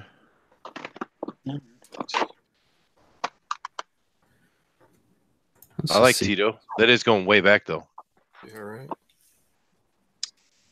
Hey, how many colors did we agree to? 3 or 2? We agreed to 2 colors. Okay. How many minutes we got left? You gentlemen have We got about like 30. 44 minutes left. It's kind of a lot. That is. Did you guys know Captain Marvel's gonna have her mohawk in the movie? That's nice. Yeah, I literally just opened Google and that was the top thing. I think it's built in the helmet, actually, dude. Oh, didn't know that. Jeez. Yeah. I'm not gonna watch it anyway. So here we have P.S. Melter drawing Ravishing Rick Rude and Mean Gene Okerlund. Brad just tweeted that he likes the drawing blood, Mean Gene Okerlund. And maybe he's there waiting for it. Did he contact you to get on? Brad? Yeah. Brad was supposed to be on, but he got scared. He made an excuse that he was stuck in traffic, yet you were here, right on time, Jimmy, even though you weren't even expected to be here. So I'm thinking that Brad, I think maybe he saw what was going on with Andrew Sharper, and I think maybe he saw what was going on with Todd and Manny and Bill and P.S. Melter, and maybe he got a little intimidated. Come on, Brad. You got to represent Utah. Come on.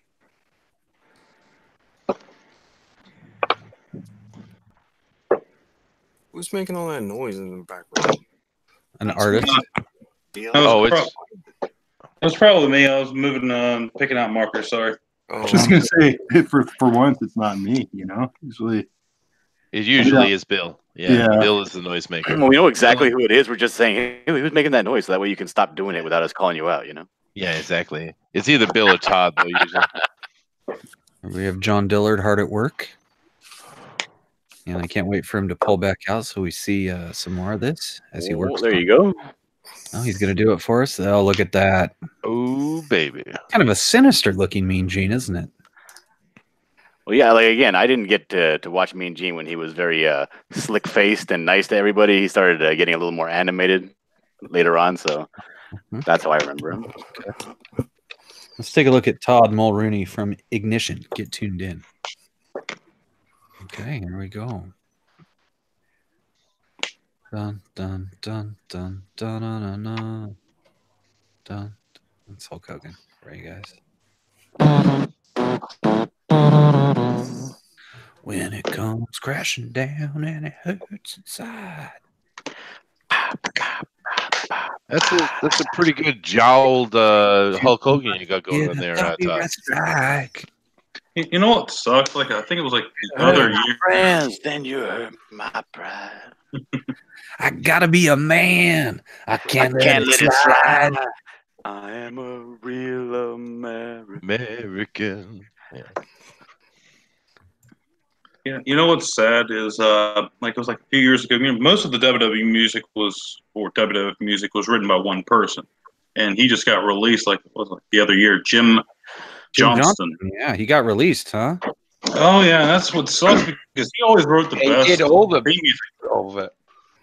Every single one of the themes that were good, it was him. Are you sure he didn't just retire? He's been there forever. Yeah. Yeah, but then again, the best ring entry music of all time is Triple H, dude. Yep. Or the Undertaker, but they're very different things. But that was still written by him, though. It was performed by different people, but even Triple H's music was written by him and performed by the DX guy originally. Well, I didn't know that. Oh, that's awesome. And then it was that was the original version, and then later on they got Motorhead to do it, and then also they got Drowning Pool to do a version of it, and that was one of the last times the original singer of Drowning Pool was live on stage was at WrestleMania 18. Now, Pencil for Life wants to know, Todd, why are you drawing a Chinese Mean Gene? Yes, I think that he's onto something here. Well, I was more interested why Todd was drawing Hulk Hogan with jowls. This is if Mickey Rooney in Breakfast and Tiffany was playing Mean Gene in a movie. Oh. That's a reference for everybody over there. Oh, that's hilarious. Oh my. And Bill is just hard at work over here. My goodness. Yes, Argos Comics is rocking it here. Will he finish in time? I don't know. I don't know if I'll be able to add color. I think the only color I need is Hulk Hogan tan. I think I've got that marker. Orange. Can I ask you a question? Who is the wrestler with P.S. Melter's gene? This is Ravishing Rick Rude. Okay. A real ladies' man. Well, I remember Ravishing Rick Rude. Yeah. Ignition. It's like eyes on. I see you. There he is. Oh, and he's gone now. There he goes. He's going to do something secretive now. Hiding. Oh, there he goes. Okay. That Mean Gene is still. Yeah, I'm just changed my mind on colors. I need to color the hair brown, so I'm looking for a really good brown. Okay. That's still the Asian Gene. I like that. Okay, that's fine. Who's got the Asian gene? It says Mean Gene Okerlund. Sure, it's the diversity. That's what we need. Could be. I just thought that was like the perfect eyes for the F it. So I'm Rise, just going for the picture. Trying to do a good job for you guys. Which one are you liking so far, Risey? Well, I'm always behind Manny. Okay. Literally and figuratively. Yes, I was going to say the same thing. Yeah. Oh, I knew I should have rephrased that. Yeah. Phrasing. Oh boy. That's okay, Risey. He's got a Mrs. Skunk Girl to do that for him. Yeah. That's eye number 4 for me. Well, I've been very good boy. I could have made a lot more size if that's what you guys really wanted. Yeah. Now, Slick Jimmy, which one are you feeling the most here so far? Well, let's click through the. I don't know what that one. That one. I don't see anything on Risey and Chester, so. They're not drawing. They're just here to talk wrestling. I gotta say, I like the bear. The one with the bear. Now, Brad is asking again in the chat. Todd, will you actually finish the drawing today? My. Look, I'm almost done. It's almost done. What's that saying? 3 strikes you're out. And then he's asking Manny, did Mrs. Skunk Girl model for Manny's drawing? Which is Trolling goes over your head, doesn't it, Todd? Damn it. That's heat. That's how you get heat. Brad is heating out. Ryan, do you remember the very first person to contact you and say, "Hey, we got to get you out here and get you on the stream"? Do you remember that guy? I love you, Todd. Yeah. I was messing with you, but that's what I said. It goes over the head. I wasn't. Yeah, what's up, man? Whose drawing are you feeling the most so far? There's some good ones here, but see, I have a little bit of an advantage on you. I know when the colors start going down, things are going to change. Yes, that's true. That's true. Well, I won't. I will probably change my mind, but for right now, I'm actually I'm liking Manny's, dude. That's a cool Andre he's got over here. I like this. He's got that poster over there. Yeah, it's cool, dude. But they all look good. This Hulk, Bill's Hulks is coming together nice, and I know when he starts putting those colors in, it's going to come out. Yeah, that Hulk is coming in really well. And of course, John and Todd here, these guys are killer artists. So don't count them out anyway at all. So let me ask: is Andrew Charper from Misfit Corner Comics? tell us about your book. Sure. It's called Hero, and it's a kid-friendly action-adventure original graphic novel series. We're getting, let's backtrack slightly. We're going to launch a new Indiegogo campaign for the full color version of book 1 sometime in the next few months. And I'm currently in the process of drawing book 3, which is something I kind of chronicle on my YouTube channel. So people can go and watch me actually draw the book itself. Yeah, well, we love talking to you on Fanspeak, dude. That was a lot of fun. Well, yeah, I had a really great time. I'm just this is the first time I've seen you actually draw like this, though. I'm definitely telling you, dude, you need to come on the fan edition. I would love to. Absolutely love to. John Dillard. Yes, I sir. know, other than gaming the system, what are you working on currently? See, I have this this anthology going on right now called Tales from Beyond the Gate, and we kind of picked the best comic artists out of the Comics Gate fandom, and we're making a horror anthology. Oh, that's very cool. And this is separate from what Nasser has been hinting that he's doing? Oh, yes, absolutely. Okay. You know, kick Nasser. Okay, super kick Nasser. Yeah, Nasser's doing a horror anthology of all of his stories. This is just everybody's own story. So all the artists are coming up with the story. Yeah, they're teaming up with writers. Some of them are writing themselves, and some of them are teaming up with writers, and they're coming up with all kinds of their own stories. Oh, that's great. Yeah. No, it is really cool, dude. I'm part of that project as well. Todd Mulrooney, tell me about what's going on at Ignition Get Tuned In. Well, it is a channel that I use once in a while because daily I'm on everyone else's channel. Okay, and what are you promoting on other people's channels? Anything yet? Yeah, I'm part of Tales from Beyond the Gate. I'm doing a couple stories, one by Mike Barron, and one by Chester Busby. And I'll be working on Graveyard Shift issue 2. I'll be doing 20 pages in there for John Malin.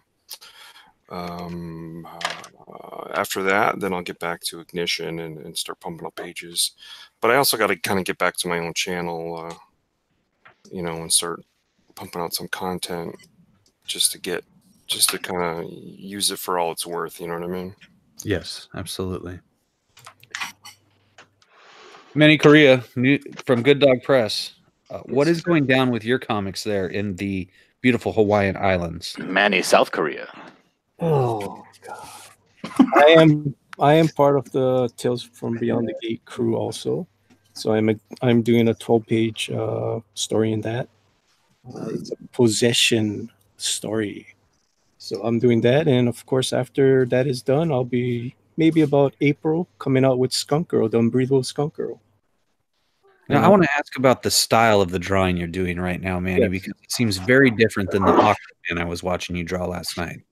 Well, this is more, I would say, realistic, illustration. I'm a painter by trade, pretty much. So this is what I would usually do. So it's kind of different from the cartoon style, the comic book style that I do also. So I'm a man of many different, I guess, styles. Yeah. So clearly. Yeah. Yeah. Something different, you guys never saw before. Now, Bill the Hitman Hart from Argos Comics. Yeah, buddy. I want to ask you about what you're doing, but before that, Brad in the chat is wondering, is Mean Gene helping his wrestler use the bathroom? He looks constipated, and Gene is missing an arm. Well, Brad is a very creative guy, isn't he? And it's something I didn't think of. But and again, that's kind of more up Brad's alley. Maybe it's wish fulfillment. And what project are you working on currently, Bill, when you're not drawing constipated wrestlers? When I'm not drawing constipated wrestlers, which is usually, I don't know, once or twice a week. Most days that end in Y. I'll do. I'm working on Tales from Beyond the Gate also with this crazy group of artists that you have on here. It looks like you pulled everybody from that almost. But yeah, it's a good group. I'm working with Chester. I'm drawing a 12-page story, and I'm keeping it pretty quiet right now. There's a lot of surprises in the story, and there's, Chester's written a really well-developed universe for this storyline, so this may have some future life down the road. So, but it's a great story. Other than that, I'm working on my own comic. I'm doing a kind of a blend of anime and an American comics, and doing a fantasy-based story, kind of like an overpowered Dungeons and Dragons thing. And that has been in production for a while now. And I'll start releasing some of that on YouTube here in the coming weeks. Okay. P.S. Melter, how long before you're going to work on a comic book? Probably within the end of the year or so. Just working on it right now, but at the time, I'm not ready to launch a campaign yet. And this is a bold choice, choosing to go with the brown hair of Ravishing Rick Rude. Well, that's what it looks like on the picture. I'm curious to see what your next color is going to be. Pink. Will he do, my big question is, will he do the robe or will he do the belt? We're going to find out here. As I can use gray, because gray is a neutral color, right? Gray is a neutral color. Yes, that is weird. Yes. The grayscale does not count as a color. Yep. Now, I want to inform you, gentlemen, that you have approximately 28 minutes left. 28 minutes.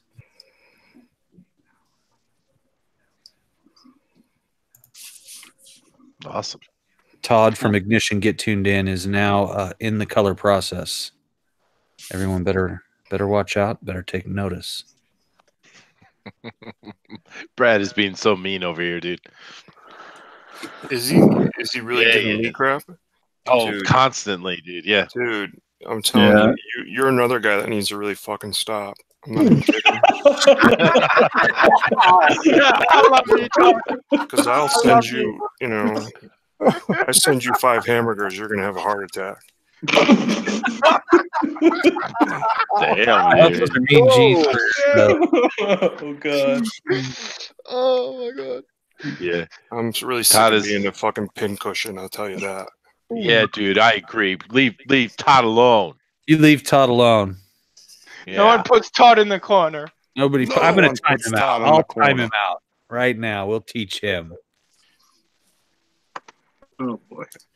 Oh, goodness. I'm tired. I'll let him be the moderator. Overlord has made the decision. Rock on, dude. That's executive. Absolutely, dude. It's actually the first time you and I have spoken, dude. I see you. We chat all the time over on Mike's channel or wherever, but I've never actually spoken to you icon to icon here. That is very true, Chester. And what amazes me is how different your voice sounds from the way you actually look. Really? What do I look like? Oh, goodness. You look like, I don't know, you look like a dad. Sweet. I'll take it. I am that. Yeah, I mean, that's a statement. Yeah, statement of fact right there. It is. But then what do I sound like then? Like a black man who's really suave and badass and could beat me up in a fight and then bang my sexy blonde girlfriend. I'll take that too. Take it. Yeah, I'll admit, when I first heard your voice too, Chester, I was like, who is this guy? He is intimidating, sexy, and will steal everything that I hold dear. He merely wants it.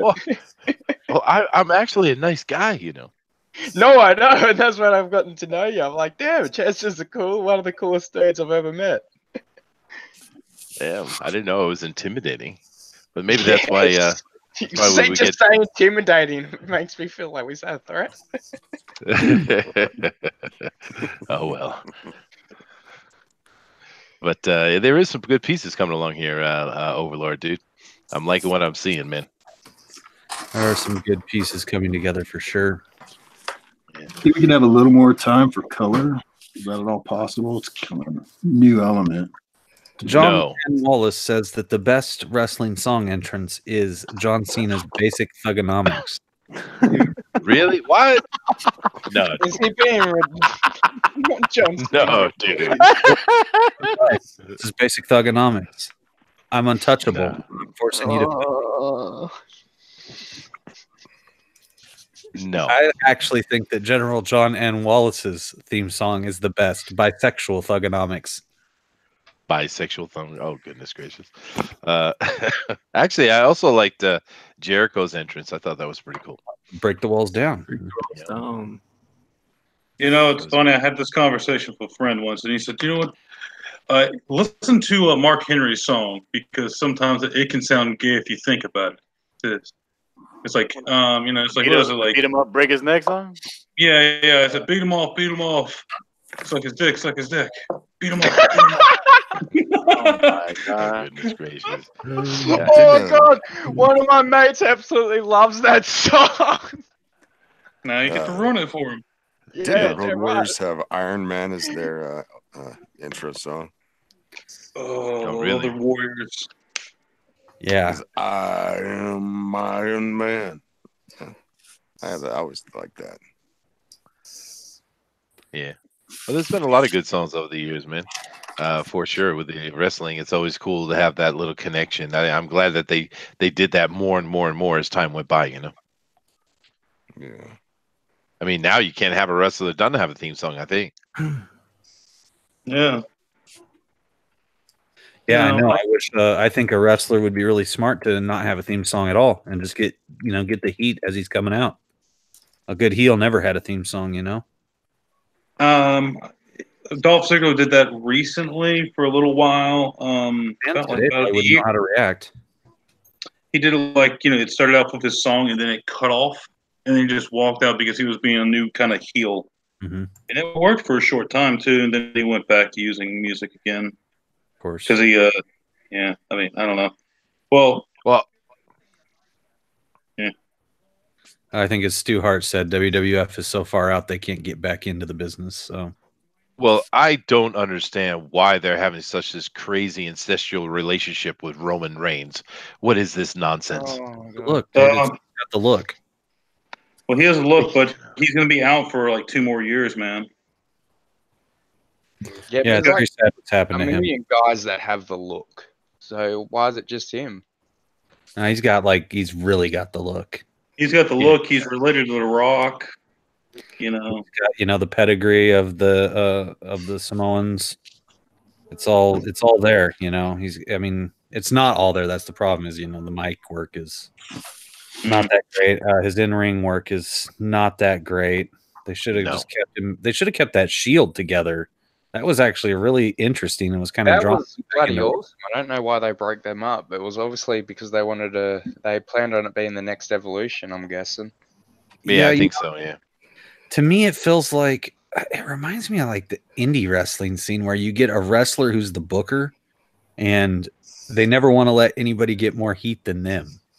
And it's like, you can't get over more than me, so I got to hold you down. And it feels like they don't want these guys to become the stars they could become, like Rock and Austin type stars. And that Shield certainly had that potential to bring in the fans that they'd lost. Yeah. You say that, and it reminds me of what people used to say about Triple H back when he was in 2003 and 4 and 5. When he had to go against ex-WCW guys like Kevin Nash, Scott Steiner, and stuff. And those were the big Raw side feuds, and he didn't put them over. Yeah, people were saying stuff like that Triple H was the booker and he was holding everybody down. Yeah. Well, we had a few years back with it. Remember when the Shield was coming? Yes, Melter that said that. It wasn't me. Oh, okay, yeah. You remember when the Shield was coming down out of the stands, and that was about 3-4 years ago or something like that. But it was during that time when Goldust was back and really in good shape, and we had his brother went over and joined him with the makeup. What does he call himself? Stardust or something like that. Yeah. And they had a tag team with the brothers against some Samoan or Tongan group. I can't remember who they were. Usos? But that is one. Rikishi's boys? The what? The Usos? Rikishi's kids? Yeah, but I don't think it was the Usos. I don't think it was the Usos. But nevertheless, that is one of the best matches I have ever seen, dude. That match was killer. Really, really good. I don't think it was the Usos, though. I think it was somebody else. Well, what's the other Samoan or Polynesian tag team from a few years back? The 3-minute warning? The two big giant guys? No. These guys are quick. Yeah, no, I'm Did thinking they have, could have been. did they have face paint, or were they in like street clothes or street clothes? Yeah, the Usos were wearing street clothes for a little bit. I don't know. It's just for some reason. They went heel. I don't know if they were still calling themselves the Usos at the time. I don't know. Maybe that's what it was. Maybe they changed their name back because that Usos isn't coming to my head. But it doesn't matter. That match is just, I couldn't believe it. It was so beautifully orchestrated. Those guys are doing a great job, man. Do you guys remember that tag team fight? I don't. I've been so tuned out of WWE. Like I'll turn it on a couple times a year just to try, and they can't keep me. I always end up tuning in for like a really good segment, and then like the next segment starts, and I'm just like, what is this shit? And I'm like, I can't waste my time. You get to a certain age, and you're just like, yeah, I'm not wasting any more time than other people already forced me to. Yeah. Abe Sapien says, face painted or tattooed, guys? Tattooed, I think. Tattooed, Abe. What do you think, Abe? Abe's going to tell us the answer, I think. Oh, now, Todd, I have some really great news for you. You have won something here today.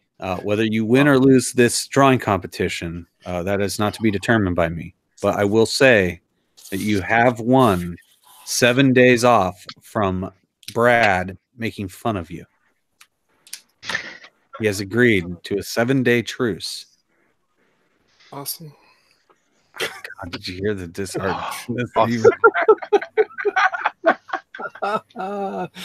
Oh man, it's hilarious. Well, maybe next time you talk to Chester, he can explain to you the beating that I took this morning. So, what did you take a beating? Yeah, maybe I was a little harsh on him. Or was he a little harsh on you? Well, either way. Are you done drawing? Do you want to go? Do you want to lay down and talk about it?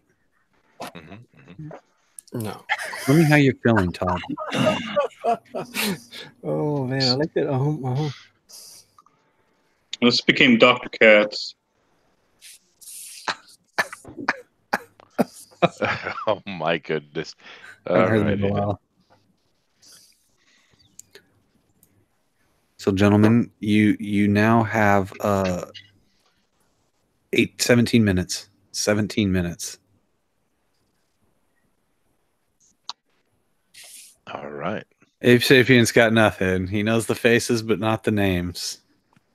Yeah, see, I know it's not the Usos. It was somebody else, but it's just that match, man. I don't know why it stuck out to me so much, but it was just they were so smooth. It was such high paced, and they really did a great job. Especially because think of Goldust. I mean, he's an older dude, man. But when he came back, he's been around since I was a kid, man. That's why I was impressed when he came back in such good condition. I'm like, dude. Well, he's from the 90s, isn't he? Yeah, he's from the 80s practically. 80s. Yeah, he's from the 80s. He wrestled first came out. Yeah. Did he wrestle like Sting? It was like he was that league, right? Pretty sure. Yeah. And of course, his daddy is ultra famous. So. Oh yeah. Papa Mole as Dr. Mean Gene Katz, professional wrestling therapist. Yeah. Goldust's dad is Dusty Rhodes, and he would in WCW and stuff go as Dustin Rhodes. Didn't catch on as well as a wrestler, unlike when he was Goldust. For some reason, it caught on really well. Which is weird because he was playing this this strange, transsexual fairy thing when he first came out. When he came back here, he kind of got rid of that stuff. But I mean, he was all about the flamboyantness. Yeah, when I was a kid, Goldust used to scare me. I was like, the Undertaker, none of them scared me. I was like Goldust. I was like, no, I don't want to get kicked in the nuts. He had one of the worst moves ever. I loved it when him and Mankind were teamed up and Mankind called him Mommy. Oh, God. Yeah, I remember what's his name? The Blue Meanie teamed up with him and would call him Mommy. Oh, really? I don't remember. The Blue Meanie only had a very short run in the WWE or WWF. And then, I guess he just petered out for a while. Then he came back to do the whole ECW thing. And, we all know what happened then. He got his little payday 2 different ways. Thank you, Bradshaw. Yeah, right. Oh, boy. Yeah, I always thought the Meanie was really good. It's just, Vince never knew how to get a big guy over properly other than Yokozuna. They had to be, extra big. Yeah, I he guess.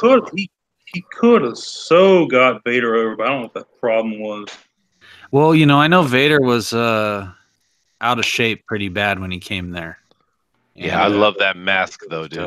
And Vader was the dopest. Even in WWF, I didn't care if he was, heavier than he was in WCW. Didn't matter to me. He looked more of a monster, though. Yeah, he was so badass, and it's just like, how did they not get him over? I can't believe he was not WWF World Champion, considering he's been World Champ everywhere else. I mean, rumor has it was Shawn Michaels' fault because he was a diva and he had an addiction at the time. But that's just a rumor and what other people would say. Shawn back then was not a very popular guy back then, from what I've heard. I bet Goldust would actually probably be attacked today by the SJWs for making fun of trans people. Oh, they probably would, but who cares what they say, man? They're a bunch of idiots. Yeah. Just looking at the chat, it's like Goldust was way ahead of his time. Kind of. He was. I don't think he was. I think he was right on time. Now, I noticed nobody here today has yet to mention Sheamus, and I'm kind of wondering why. He was good in that really, really bad Ninja Turtle movie. I'll give him that. Oh, wow, Sheamus dude. in the Ninja Turtle movie? Yeah, he was rock steady. I hate him. I love those guys. My boy. Did he You guys turn don't into, like Sheamus? Did he turn into a rhino? Yeah. Okay. Well, that's good. Yeah. Yeah. Never It saw was. those. Yeah. I liked Sheamus. I think they messed up hardcore when they had him as world champion, and then Nexus showed up and they got him to go run to John Cena asking for help. I was like, he's the world champion. He shouldn't be asking anyone for help. They messed Nexus up too because they had really good guys like Wade Barrett, and nothing happened to those guys. Yeah. No, you can't. We're getting down on time, by the way, guys. I mean, Barrett's in Defiant right now. Not even wrestling. Wow, really? Yeah, he's like the general manager for Defiant, which is connected to Russell Talk TV or whatever, and over there. We have a big show here in the Northwest called Defy that is really really popular. Probably the best show going in the Northwest in freaking 25 years, practically 20 years. And, they bring in a lot of talent and they spend the money. They make it work. You guys ever have wrestling come to your high school gyms? Yes. Oh, yeah. Yeah. That's how I met Dusty Rhodes. Did you met Dusty Rhodes? Tell me about that. That's cool. It was an NWA show. He was the main headliner. It was for I think, he lost by DQ or he won by DQ, and it was for the Mid-Atlantic Championship Wrestling, and I think Ricky Morton was there also. It was a really small show. It wasn't as many cool guys that were there. Like when I saw McFoley at a different show. When I saw McFoley, like I said, I've seen Moolah, Mae Young. I also saw Rick Steiner, Buff Bagwell. The Steiners. Ming. I got to meet Ming. Who else was there? I got pictures with Jimmy Snuka. Sweet, yeah, he was pretty cool. Yeah, they were really nice guys. The only person that was a jerk was David Flair. Gentlemen, you have 10 minutes left. 10 minutes. If you are going to put color into your art, 10 minutes to might glory. be the moment to do it. Even if you have not finished with the inks, Bill, you might want to just throw a little yellow in there or a little red in there to liven it up for these fans. You've got some stiff competition here. That's what she said. Massive competition. Yeah, you got to learn to not give Bill those very bulging low hanging fruit opportunities because he'll always take them. I can't help myself. That's what she said. But these are also all things that the Reverend John Wallace said. There we go. Oh yes. I'm sorry, I was talking over someone there. Who was that? That was Finn, I guess. Yeah, it was. Yeah. Oh, Jimmy has something to say finally. What's this? You weren't listening, you knothead. Okay. Not Landing. You ever watch that one? Back in the day? Knots Landing, sure. Falcon Crest, Dallas. No, I didn't watch any of that stuff. That was my mother's show, dude. I ain't gonna watch that. I was more into Mr. Bill and Gumby, damn it. Oh, okay. I want everyone to take a look at Slick Jimmy Love from Little Girl Lethal's avatar, the bright red avatar, and tell me, what wrestler do you think he could be? One of the Godwins? You mean Midian? Yeah, could he be Midian? Could be. Naked Midian he or could be Ox? Be Ox Baker. He doesn't have the eyebrows for it. I can attest to that. Wyatt family? I mean, could be Wyatt. Draws. Be Jimmy Wyatt. He said draws. Draws, dude. Yeah, Jimmy is draws below the waist. I don't know that. Ooh. Puke. Puke. He's gonna puke. Obviously. There's also Jim. Jim Neidhart. Jim Gamble Neidhart. Okay. Yeah, he passed away recently too. Yeah, he did. Man, there's a lot of wrestling knowledge in here, man. It's cool. Yeah. I'm like I said, I'm a dilettante. I know it in passing. You mentioned certain people. I don't know who they are at all. That can be your name, Dilettante Wyatt. That'll be Dilettante Wyatt. I think I do like your. What? No, I just said I do like your Little Girl Lethal, dude. It's a nice looking book. I'm very proud of it. I'm proud of my partner's work. He sells my words better than I could ever hope to do. And, I'm glad I've gotten that East-West connection with him, my Russian buddy, Whiskey Paint. There you go, dude. Well, the art gets them to buy it, and the writing gets them to come back. That's exactly the case. And let's hope. I'm hoping that when they crack the book and read it to the end, they're like, I want to see the next episode as quickly as possible. Because and then I'd like to build the mythos of Lost Peaks as the city and its surrounding world, and introduce new characters, and even if the time comes that other writers and artists want to do a book, and just put it before me and say, hey, let's try this, and I'd be like, oh, okay. I'm not entirely proprietary about everything I would like people to play in my universe. So anyway. Well, just keep in mind it's a little bit risque for many sensitive eyes, but Well, I mean, that's the thing. Like, if I bought his books, you know that, dude. What was that? Oh, I'm telling Miss Skunk Girl, I'm telling. I bought the 2-tier one. I got the both versions. Gentlemen, you have 5 minutes remaining. Let me do it like a real announcer. 5 minutes. 5 minutes. You got both versions of my book or Skunk Girl? No. Your little girl lethal. Great. There is a few things that are different, but mostly it's just the nudity has been covered up artfully. There you go. What you don't? There's no nudity in the book. I'm not buying it now.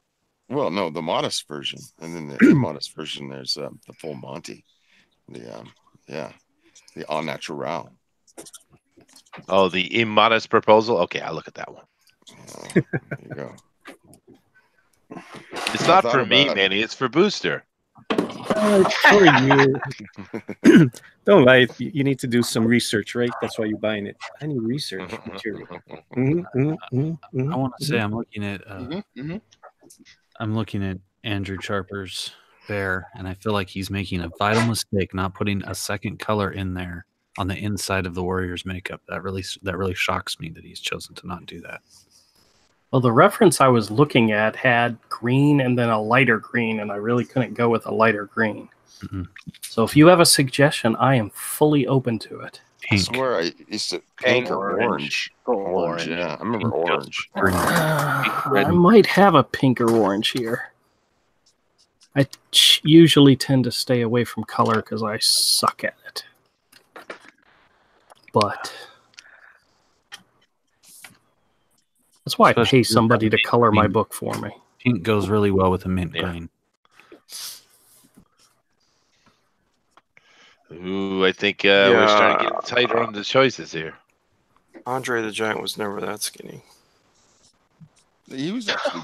Yeah, he was. Not when not being interviewed by Mean Gene Okerlund. He was never that skinny. Go look at the reference they used. Yeah, he's there, right there. Reference. He looks pretty good. Yeah, you missed the mark there. Don't worry about it. This is what we call trash God, talking. you were just saying that you want people to leave you alone, and you throw this is Todd who can't even finish one. Okay, so who decided that we get to throw down 3 colors now? What's happening there? No, there's only 2 colors allowed. That's it. Oh, Bill, you're disqualified. Gray's not a color, butthead. Dude, you got yellow, orange, and brown now. That's all yellow. What are you talking about? Oh, jeez. I just layered my yellow. Till it turned orange? Absolutely. There you go, dude. Orange Hulk. It's yellow, man. You didn't say actually use one marker, but they're both yellow. Orange Hulk. You're using 2 different types of yellow? Oh my gosh. I have a question for you, Jimmy. In the little girl lethal, does she have any kind of supernatural ability? She has a power set, yes. Would you like me to alliterate that? No, we got 3 minutes. You just draw. I'm asking a question, John. Go ahead, man. All right. She is, to some extent, genetically enhanced. She was born that way or engineered. Then she's been trained to a high degree in martial wisdom, and that's given her extra, kind of an extra sensory perception. She can sense the auras of people, their motivations, essentially, and kind of what they've done in their lives. And then finally, she's bonded with a cosmic entity that she calls the Machine, which allows her to form her weapons, her vehicles, and her clothing. She can do other things with it, but if she does, she's terrified of it because she doesn't want to become a monster, because she's actually a little bit insane. And so she holds off on using that to its full extent. There you go. So when I say she's a goddess, an embryo of sex and death, she literally is like, on the cusp of godhood. So she's overpowered, but she's like super flawed. Could I ask a quick question about her? Sure. You said that she's like born with it. So is that like she's like a mutant, or is she like kind of like a clone sort of degree? Like metahuman mutant. I'm kind of giving away spoilers if I tell you, but no. Suffice to say, it has to do with her origin, which is currently shrouded in mystery. So that comes later. Yeah.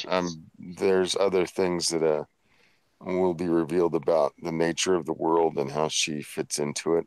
So I'm going to go ahead and give you guys 5 extra minutes because I see it. Come on. No, it's done, man. Come on, we're done. Yeah.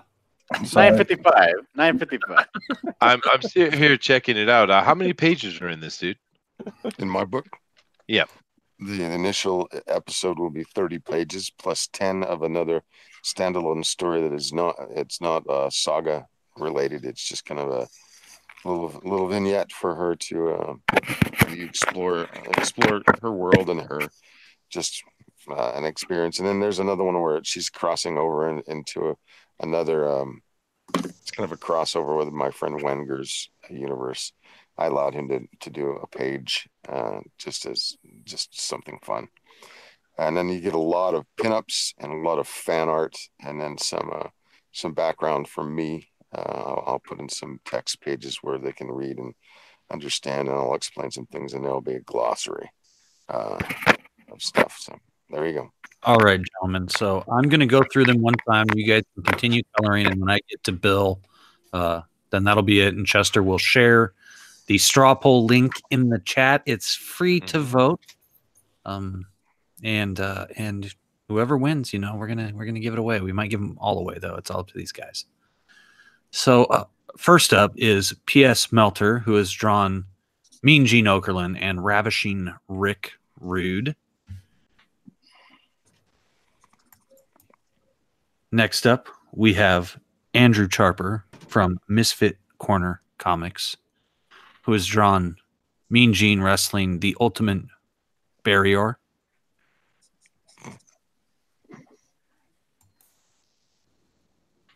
We have John Dillard, Gaming the System. Gaming the System. Did I say it right? I think you did say it right. John Dillard, Gaming the System. Drawing a fantastic, muscular Ultimate Warrior. Very, very juiced up warrior. He is definitely in this picture. He does have the burnt to a crisp hair. He's fried it out. Just like a lady would have done for perhaps a 1986 music video. We have the Ultimate Warrior, Mean Gene Okerlund, in a very stunning photo. It's very stunning. We have Todd Mulrooney from Ignition, Get Tuned In, who has done a classic shot of the Hulkster with Mean Gene, an Asian Mean Gene Okerlund. Yeah, brother. We have Okasan. Manny Korea, King of the Namaste. Hawaiian Islands, who is from Good Dog Press, and he has done the classic American Wrestling Association image of Mean Gene Okerlund interviewing Andre the Giant. Last but not least, from Argos Comics, we have Bill, the Hitman Hart. Pull it down a little bit, Bill. Oh, yeah. Brother. No, it's not good. He's got a little bit more to do, and I'm sure that if he is the winner, he is going to finish this up just for you. Damn, look at that tiny hand. Yeah. We had 2 hours. Come on, man. Yeah, that's what John does whenever he feels threatened. And it's all part of it. The smack talk is all part of it. John's scared again. But clearly, we have we have no less than 5 different colors on this picture. As Hulk is about to go out to the ring to face Andre the Giant. Oh, wait. A little more color. The unstoppable object. What was it? The immovable object meets the unstoppable force. WrestleMania 3. Yep. That's all wrong. That's now, if Chester will be kind enough to share with the fans the straw poll, I will go through it one more time, and you can all vote. There it is, guys. It's ready to go. Okay, we have P.S. Melter with Ravishing Rick Rude and Mean Gene Okerlund. We have Andrew Charper from Misfit Corner Comics, who has drawn Terrible Ted the Wrestling Bear taking on Mean Gene Okerlund. And Terrible Ted has got the awesome, pull it down a little bit. Oh, that's great. I like what you've done with the mic. Push it up a little bit. Let's see that microphone again. Look at that. I like it. I dig it. A stunning image by John Dillard, Gaming the System, of the Ultimate Warrior and Mean Gene Okerlund. Todd Mulrooney, Ignition, Get Tuned In, a classic image of Mean Gene Okerlund, interviewing Hulk Hogan. Hulkuru. Hulk-chan. We have from Good Dog Press, Manny, North Korea.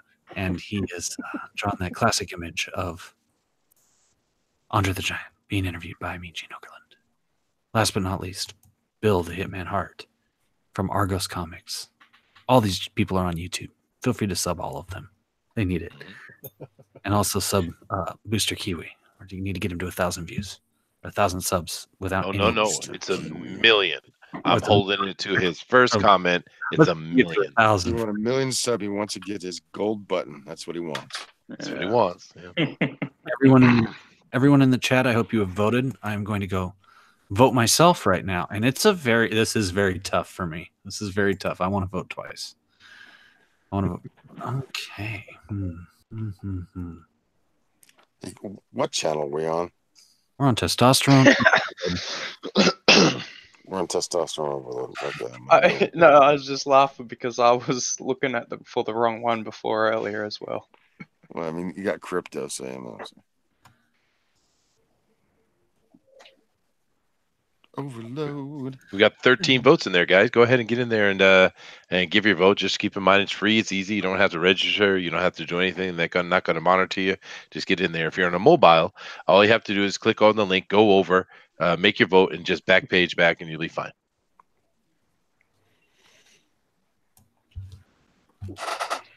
We're going to keep it going here.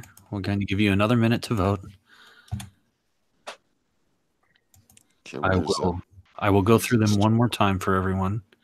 I know there are 21 people watching. I might be one of them. Here we go one more time. P.S. Melter. Boot up.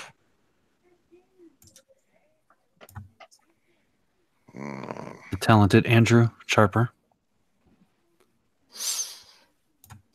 The vivacious John Dillard. The vivacious Todd Mulrooney. The hypnotic Manny Correa.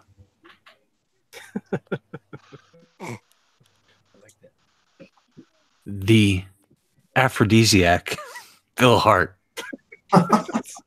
If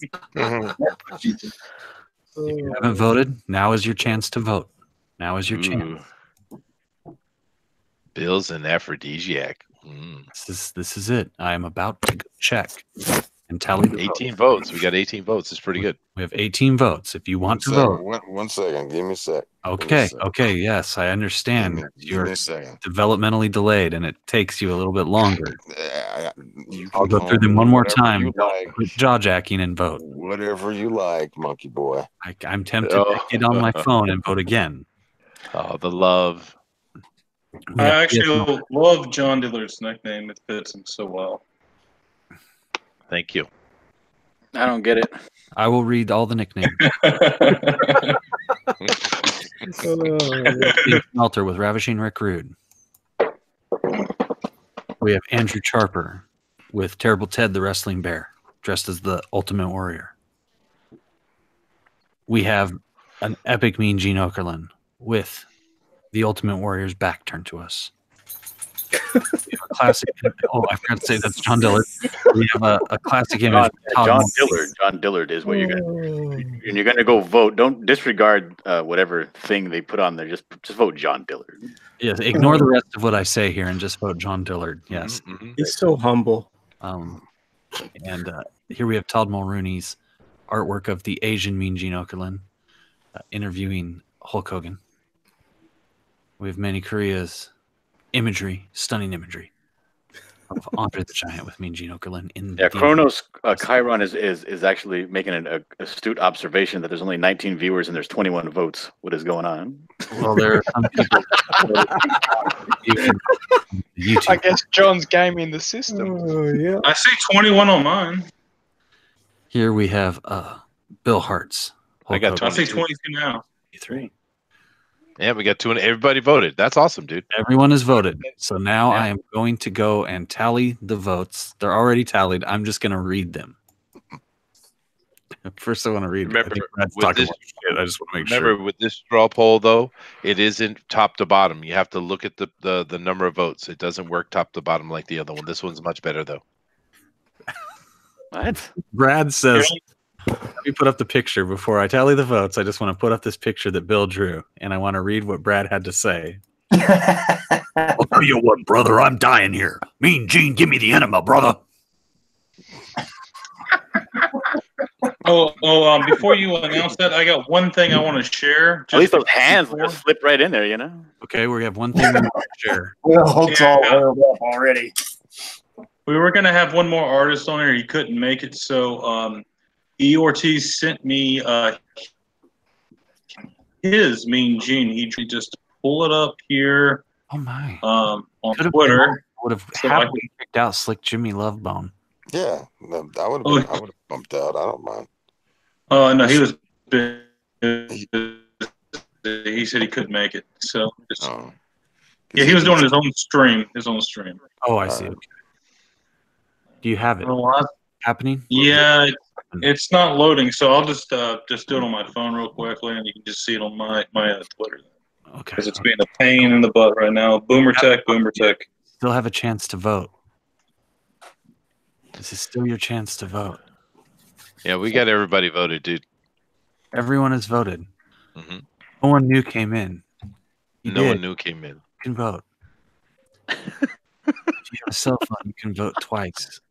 John Malin told me so. Oh boy. Came in the system. That's one thing I can't do anymore with this stupid UG, as I can't vote at all. Period. Oh wait, he's probably got like 5 burner phones, and he's voting for himself right now. I'm just lying about. Oh, I've got to show this picture. See, there's the phone right there. I told you guys. I told you. See that? You see it? I'm trying to get it because it's so not working to my advantage to show it. So okay, here we go. Box yourself here. Here it is. If you can see it. Oh, very nice. Very nice. Yeah, there you go. Let's see.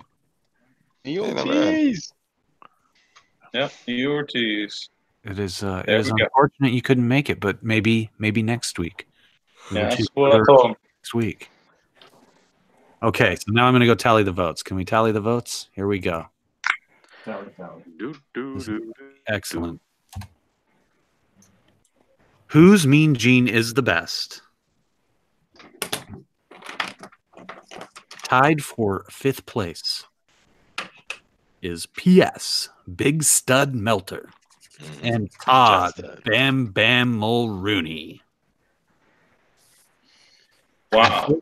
In 4th place is Misfit Giant Baba Comics. Ooh, Giant Baba. Ooh, Giant Baba was awesome. In 3rd place with a bronze medal, Bill the Hitman Hart. Right, bronze leg Hulk again. There we go. In 2nd place with a silver medal is John Blue Demon Dillard Gaming the System. And our winner this evening is Manny King Kong Korea. All right, gold. King Kong. Oh my goodness. Yeah, King Kong Bundy, man. Thank you, chat. Thank you. And I don't know why John Dillard doesn't recognize Blue Demon. I mean, come on. Yeah. I can't believe it. Wasn't that Shawn Michaels' partner for a long time, and then he went on his own as the Blue Demon? So now what we want to do is we want to give away these pictures. So if you want these pictures, what you have to do right now is type Andre. Andre. Andre. Type Andre in the chat. And I will select one person totally at random to give it to. And these guys, I think, are going to give away all these pictures. Are you guys? Is that true? Yes, I will. Did someone tell you to roll up a newspaper and get that dog? You picked on my likeness, and my wrestler's the only one that actually looks like the guy. Are you kidding me? Wow. Are you freaking kidding? You picked on my Okerlund, but my wrestler's the only one who actually looks like the real person. That Hogan is brilliant. Oh my lord. Yeah, but since we're kind of memorializing Okerlund and what you did He there, doesn't look as bad. What you did tonight to Okerlund there in that picture is unforgivable. Kronos Chiron says he's in Canada, so he'll abstain because it will cost too much to send him the picture. Well, actually, Kronos, this is a digital picture. Yeah, digital. Just email it to you. And so that's what's going to happen. If you want it, he will email it to you. All you have to do is go to Twitter. Do they go to @GoodDogPress? Is that what they go to? Yeah, I'll press, and I'll send it to them. And he'll send it to you. If you're on Twitter, are you on Twitter, Kronos Chiron? But that's very unusual spelling of Kronos with 2 S. It is Kronos Chiron, yeah. He's banned on Twitter, he says. Oh, that's right. He was, right? Yeah. Oh, yeah. Yeah, Manny, congratulations, man. That was a really good piece. I voted for that one. Manny Korea, just spelled MANNY space CORREIA.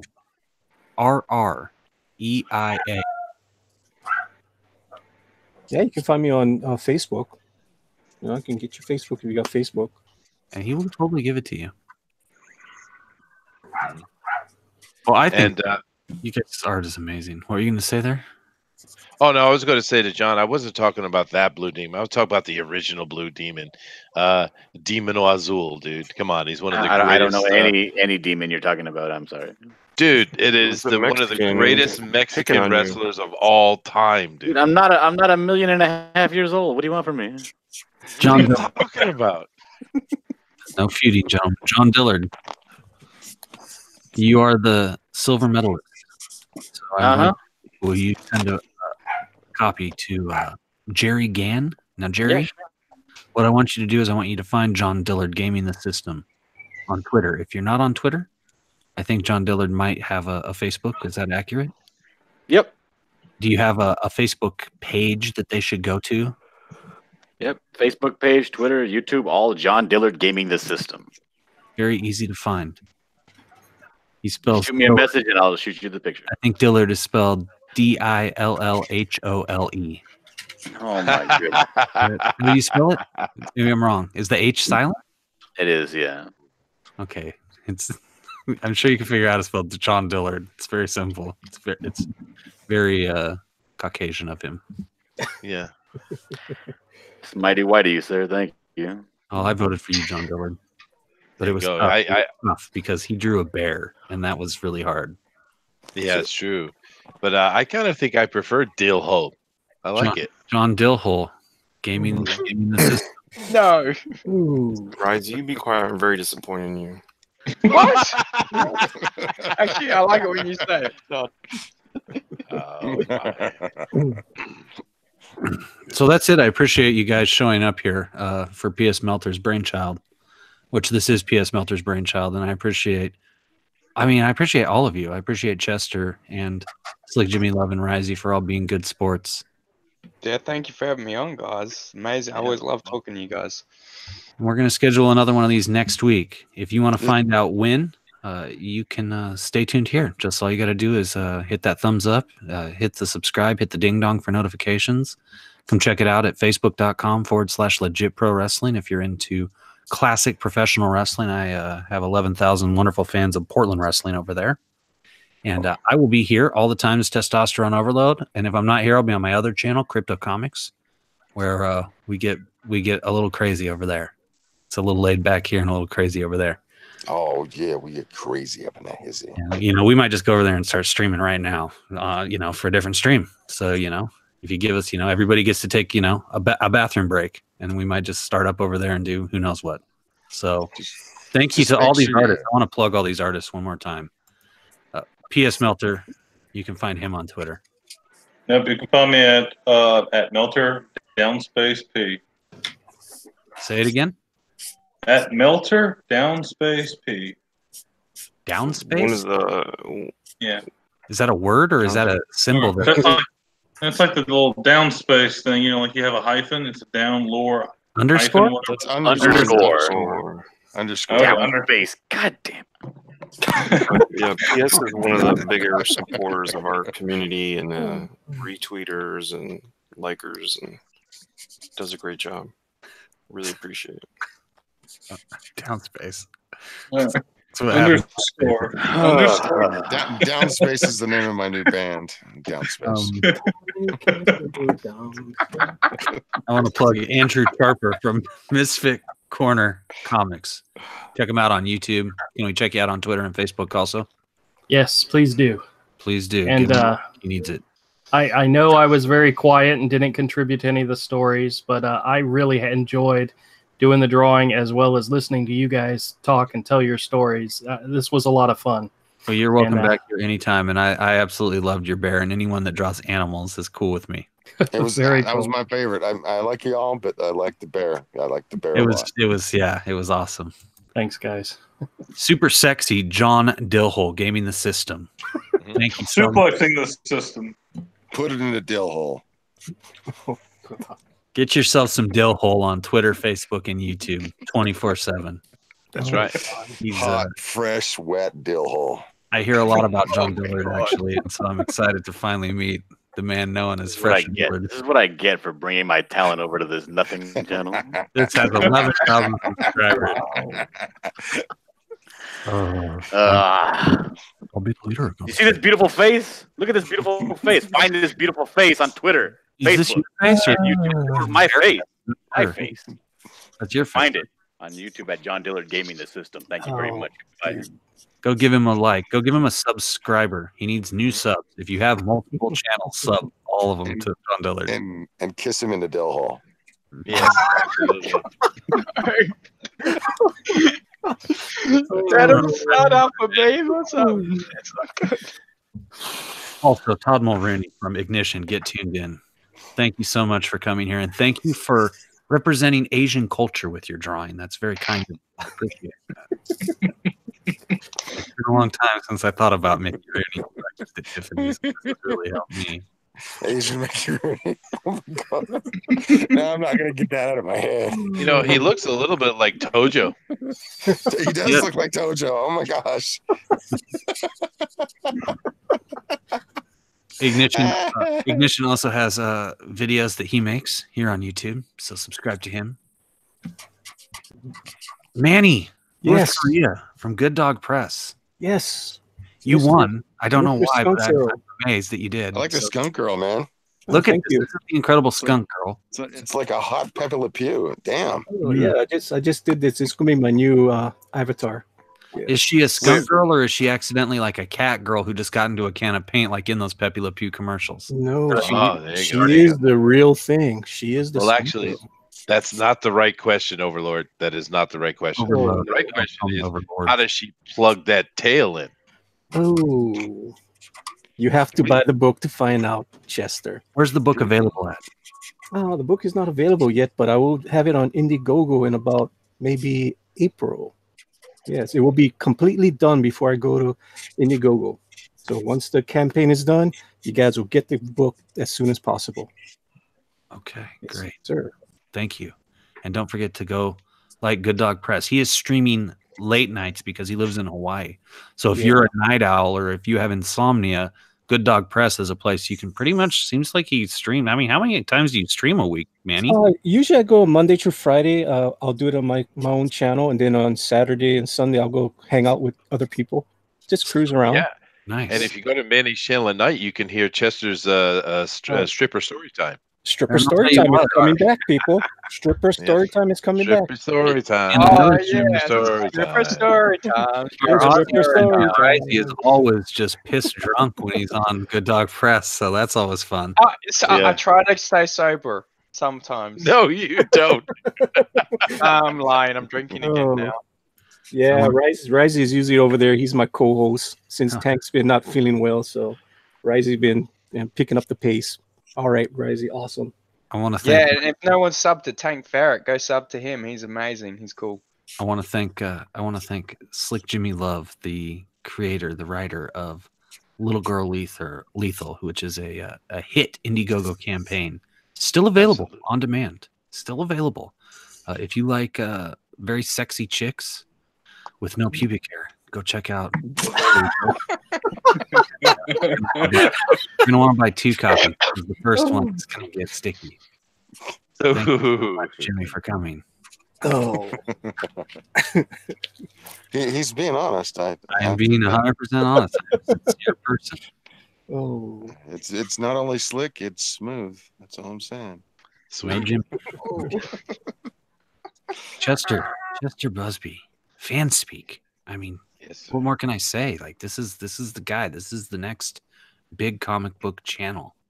And if you haven't subscribed to it yet, you're gonna want to before he blows up and gets so famous that he can hold other creators down.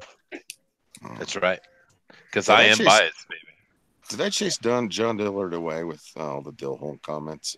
It might have. Yeah. He's very sensitive. Very sensitive and very tired, and he may. I'm sorry, John Dillard. I'm sorry that. Who knows what Brad is saying to him in private? Irritated. Hurt him. Oh. Last but not least, Bill Hart from Argos Comics. Hey, thanks for having me on. This was a unique experience, that's for sure. First time ever drawing. Well, I just want to let you know, I'm doing a public safety announcement with this drawing too. It's important to make sure that you have a clean colon. I think Mean Gene right there is giving him a prostate exam or something. I'm not sure what's going on. Maybe the actual cause to Mean Gene's demise, not necessarily multiple kidney failures, but Hulk Hogan's roided out bunghole could have been what caused it. Hemorrhoided out bunghole. Yeah. Hemorrhoided out. Yeah. On that note, I want to. Unfortunately, on that note. What? On that note, Hulk Hogan's hemorrhoids is how you're going to leave it? No. Really? Let's leave it with a Hail Raven. No, let's not. We need to hail Gene. Hail Mean Gene. Yeah, hail Mean Gene. This is a guy that gave 30 years of service to the professional. Hail the Okerlund. Hail the back when they were. I was such a good boy the whole time, man. I kept it down. I didn't know we're talking about it. I kept it clean. And then Slick Jimmy comes in with Dill Hole. What's up with that? Damn it. Well, that's where you put your pickle, the Dill Hole. That is true. But in all seriousness, you guys are all welcome to come and stream here in a few minutes. We'll probably do something over on the channel. Crypto Comics, check that out too. Yeah, seriously though, like Mean Gene Okerlund, man, 3 decades of service to three decades of children who grew up listening to Mean Gene, and just God bless him, God bless his family, and Godspeed to him. And I hope that there's liquor in heaven. Yeah.